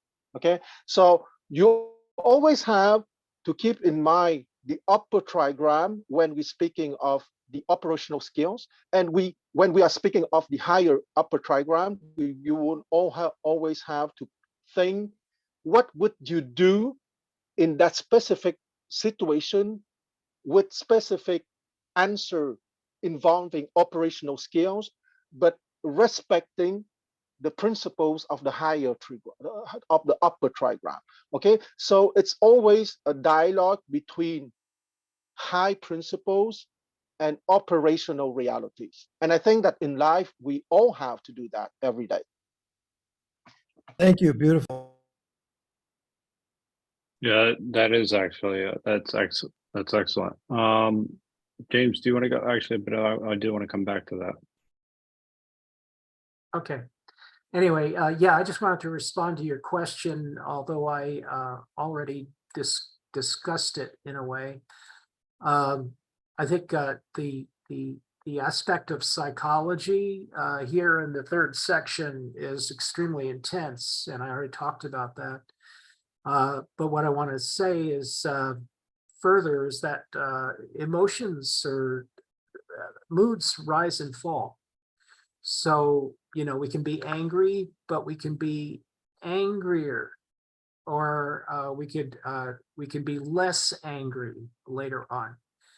We can be we can be indignant. We can feel indignant, but we can sort of forget about that and not be as we can be in a state of pleasure even later on. So the moods rise and fall, and this is an important factor of psychology. is that there's no permanence to mental state. He talks about the other thing that the thing that Paul brought up was the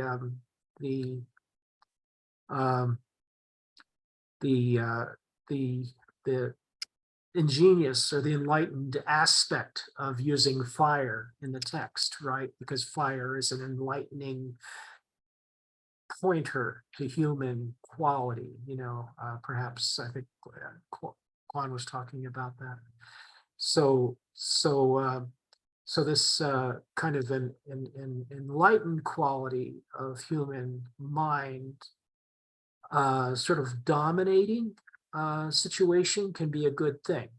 And I think the author is bringing in water as a psychological device too, in a sense. Like water is kind of like the dousing of the fire, the tempering of the intensity of situations, the movement towards another power, the movement towards another mechanism of power.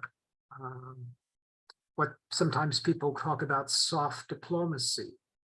I was listening to a Defense Department conference just before this meeting on YouTube. And I noticed they had changed some of their rhetoric from a few months ago. Some of the ways of talking about not only things like Ukraine, maybe the rhetoric towards Russia hadn't changed very much, but it was operative rhetoric. It was, we're trying to convince these countries not to trade with Russia, things like that. But nothing extremely pejorative, just simply being honest about the policy and so forth. China is not a threat. China is now a pacing. Now China is a pacing competitor.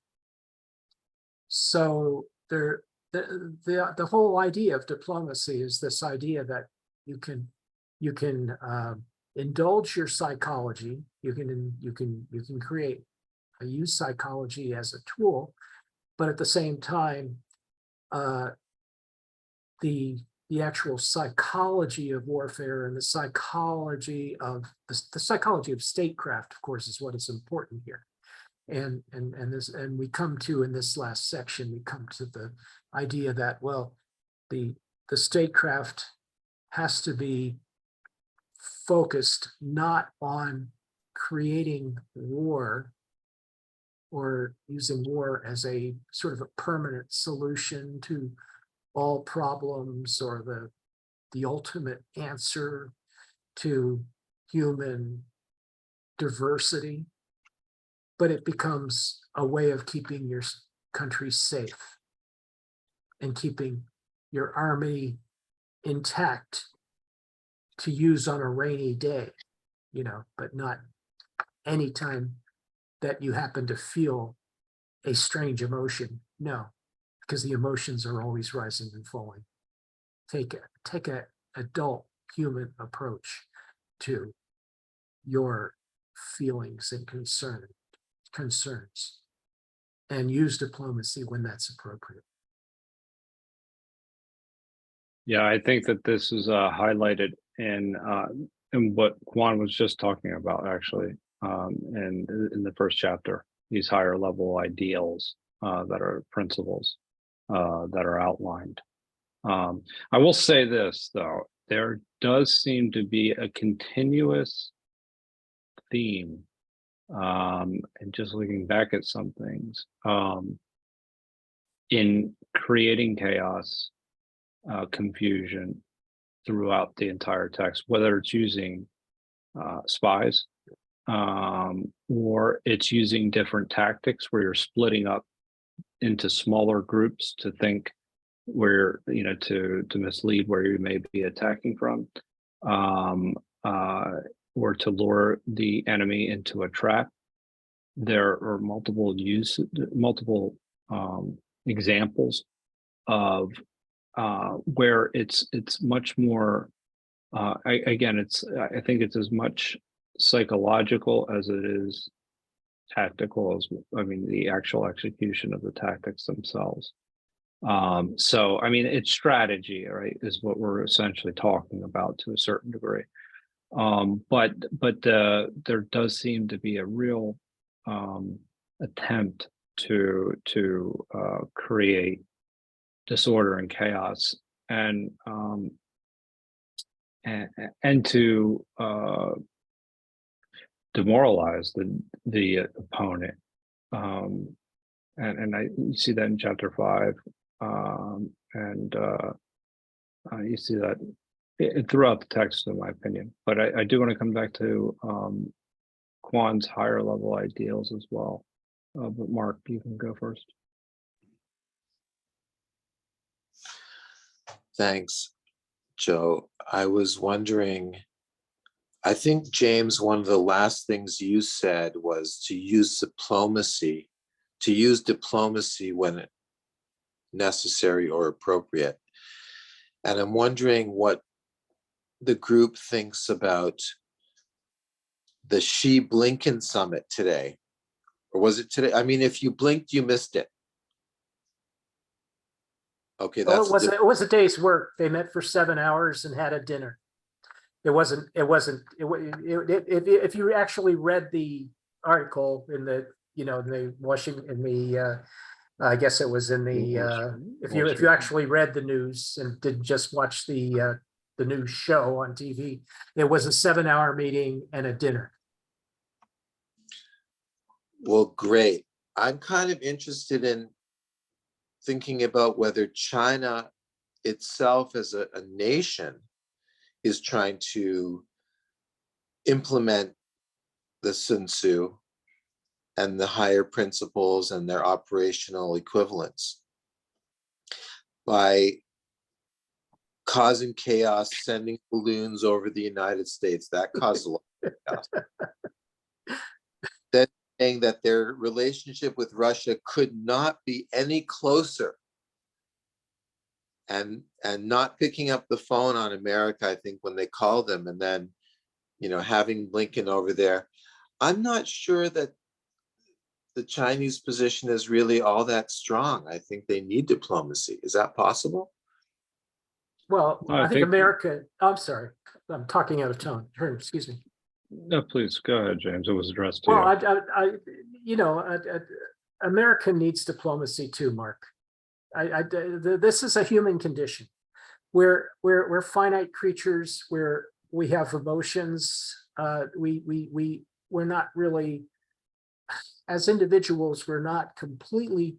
Most of us are not completely trustworthy. Maybe when you're accede to the level of a general, and you've learned to control your emotions, and you learn when your emotions are in control, and learn, and know that you're actually looking at things rationally, looking at the military status rationally, making these decisions of state in a rational way, like a president or a general should, then you're in position to be able to handle relations with other powerful countries rationally, and issue the kind of declarations and doctrines and statements about other countries that are rational and conducive to the benefit and the peace and the benefit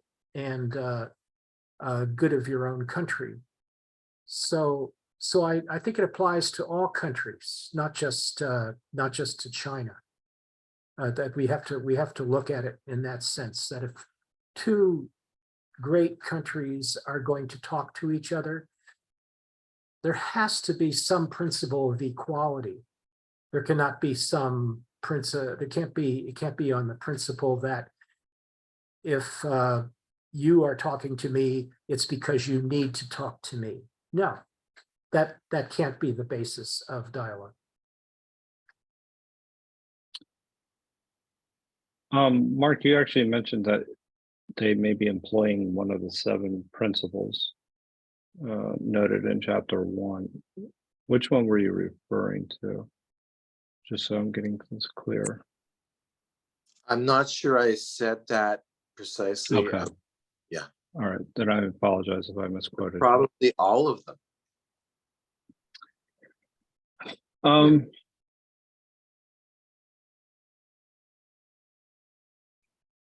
Let me think about that. But it's an interesting thought. I'm just thinking about how that would. I'm trying to think about the actual actions that are being taken by both the United States and China to see how this would apply. But I do think that you're absolutely right. There is deception and confusion that's being used as a tactic. I think that hopefully both sides are approaching it from a problem, so they want us as if they want to actually come to some resolution. But anyway, we'll go to Quan.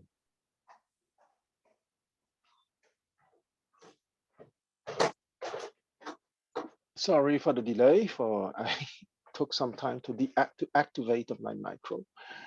Okay, I think that Mark questions and comments are very interesting, and I would like to give some chronological and some details about that. Okay, Blinken has been met for 7 hours and a half by Qin Gang, and Qin Gang is the Minister of Foreign Affairs of China.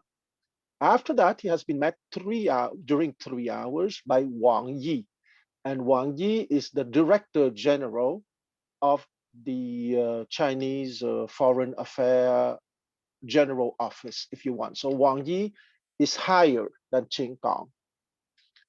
And finally, he has been met for 30 minutes, half an hour, by President Xi Jinping. Okay, so I think that here we have a very amusing correlation between Qin Gang, the lowest in the hierarchy, meeting him for 7 hours and a half, discussing the operational details precisely. After that, you have Wang Yi, who met him for 3 hours.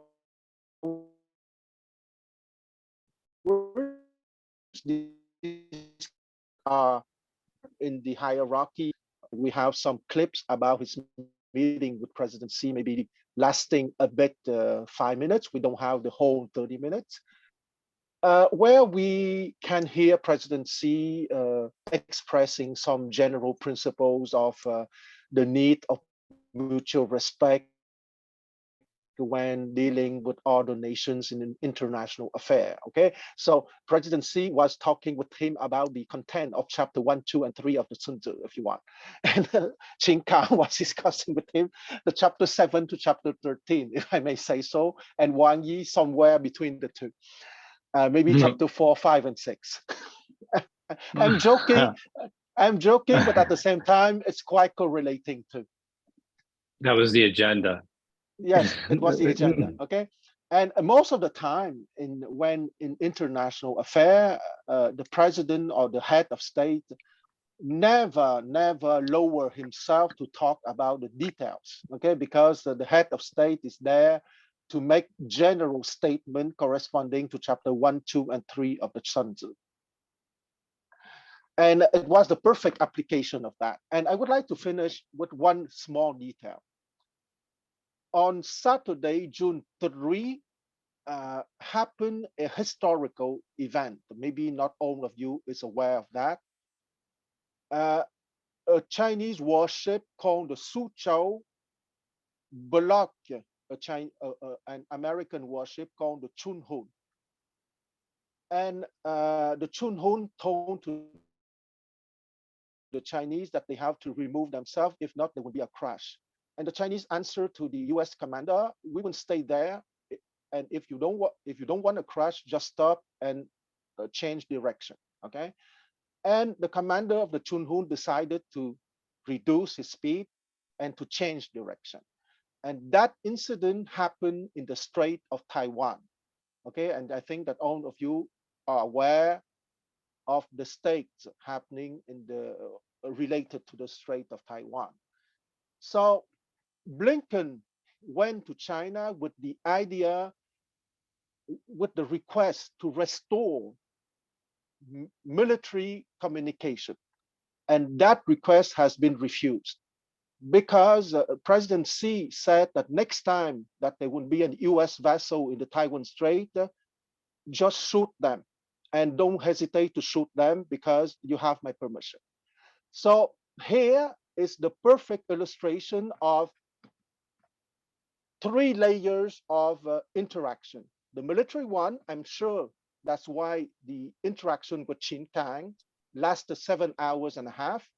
It's about that specific request, which has been refused for now. And here we have the perfect illustration of what is called brinkmanship. But both sides, the American side and the Chinese side, still want to maintain a diplomatic channel. That's why you have the three layers: Qin Kang, Wang Yi, and President Xi. Okay, if the Chinese side or the American sides don't want to maintain a diplomatic channel, the conversation would have been finished with Qin Kang, not going to Wang Yi, and certainly not going to President Xi. I stop here.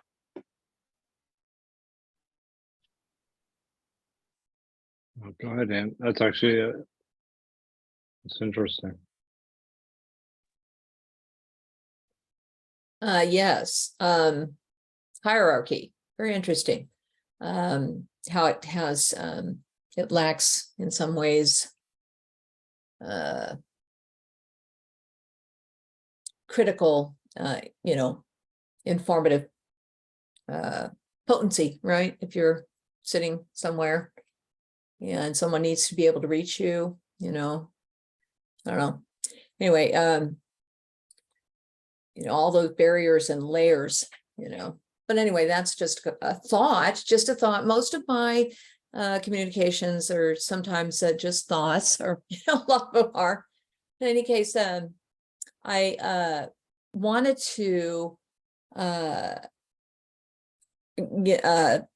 understand fully, Quan. I did listen, and the fire is a metaphor, and I haven't really zeroed in on that, but I was thankful to have somebody, James, I think you reminded me of that, for the juvenile mind, right? The youngster.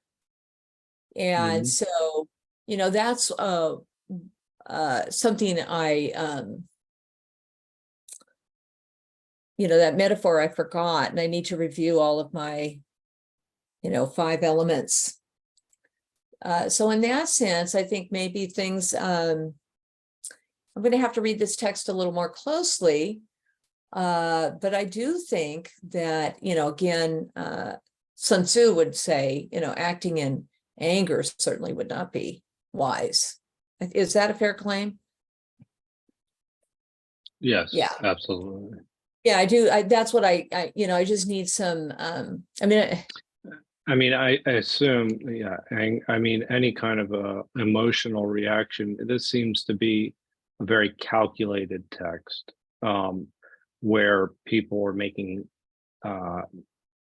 seemingly rational decisions given the circumstances that they're in. So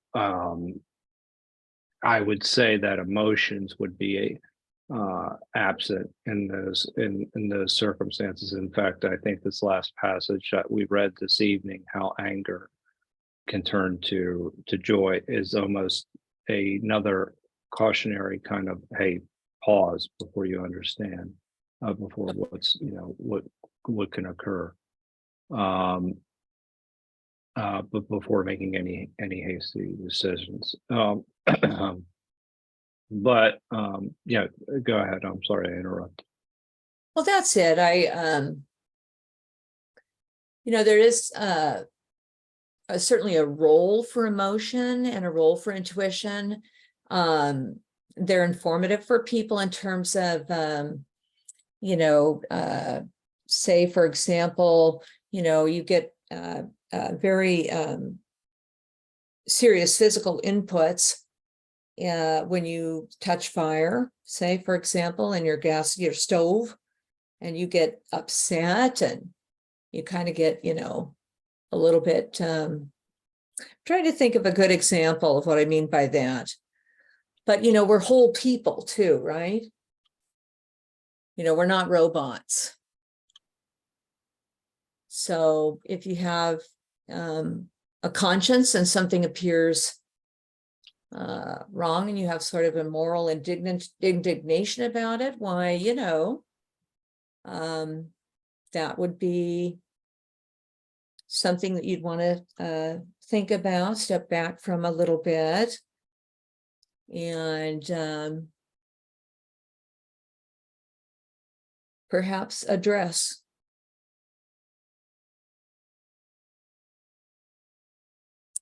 A conscience is, I think, often very informative, good thing to have.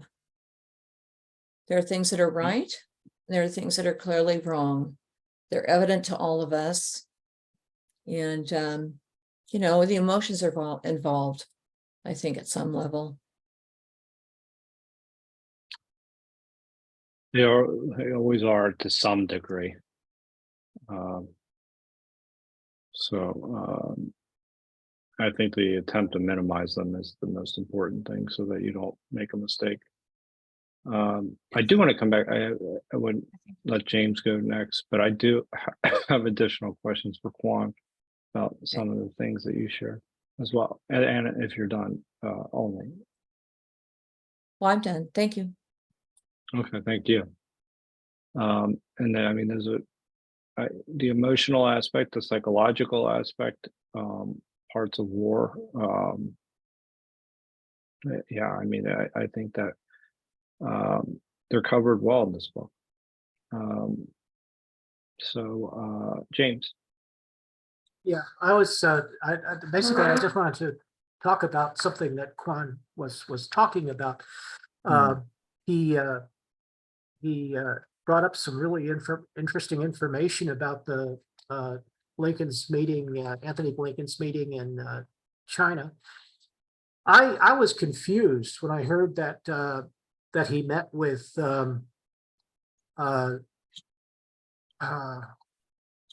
was it Wang Yi? I was kind of confused. I didn't know why he was meeting with Wang Yi. I'd heard that he was only meeting with the Ministry of Foreign Affairs, who is Xinjiang, and who used to be, interestingly, recently was the ambassador to the United States of America. So for a few years. So I thought that was very interesting that he ascended to the to Wang Yi's old position, and then Wang Yi got bumped up to a higher ministry. So I thought that was kind of interesting. And this whole thing about the meeting being in 3 stages, I think is very interesting too, because this is a kind of a power, in my opinion, this is like a power play. You're Anthony Blinken, you're the equivalent of Xinjiang, and in your position in the country, but you get to meet with 3 people. And it's stage 1, stage 2, stage 3. I love that. I just that's very symbolic that it worked out that way. So it wasn't just kind of like a push for a short meeting with the president at the end. No, it's a 3-stage thing, rising in power, and my understanding is that the defense departments of the 2 nations still have communications. But what has changed is that they will not accept calls from Lloyd Austin because of some statements that he has made, and he's been sanctioned because of it. And the secretary, the Chinese defense secretary, and the Lloyd Austin shook hands recently in the Philippines to show that it's not meant as a slight and not meant as a personal distaste, right, for Lloyd Austin, but that it's these particular statements that caused him to be sanctioned and not so it's not a kind of like the idea of a grudge, but the idea that it's between the states. It's we can't talk with any defense secretary that has made these kinds of statements. So I believe that is really what the issue is that Anthony Blinken was bringing up for such a long time with Qigong, is that the fact that Lloyd Austin is not to be communicated with still stands. They will not communicate. They will communicate on defense matters with the U.S., but they will not communicate with Lloyd Austin because of things that he has said. And what I'm actually, forgive my ignorance, I was not aware of what Lloyd Austin actually said to be sanctioned. Do you recall? I don't recall. I do remember that I was aware of it because several times I listened to Lloyd Austin's speeches, and they were basically spreading hate about the PRC. In my opinion, I thought he was expressing a hateful attitude towards the PRC. But that's just my opinion. Yeah. Yeah. Well, I'm seeing some strong statements at the very least. Quan, I actually couldn't find anything. Was that widely known? Is everybody comfortable that we're still recording? I could stop it. I don't like talking about this stuff.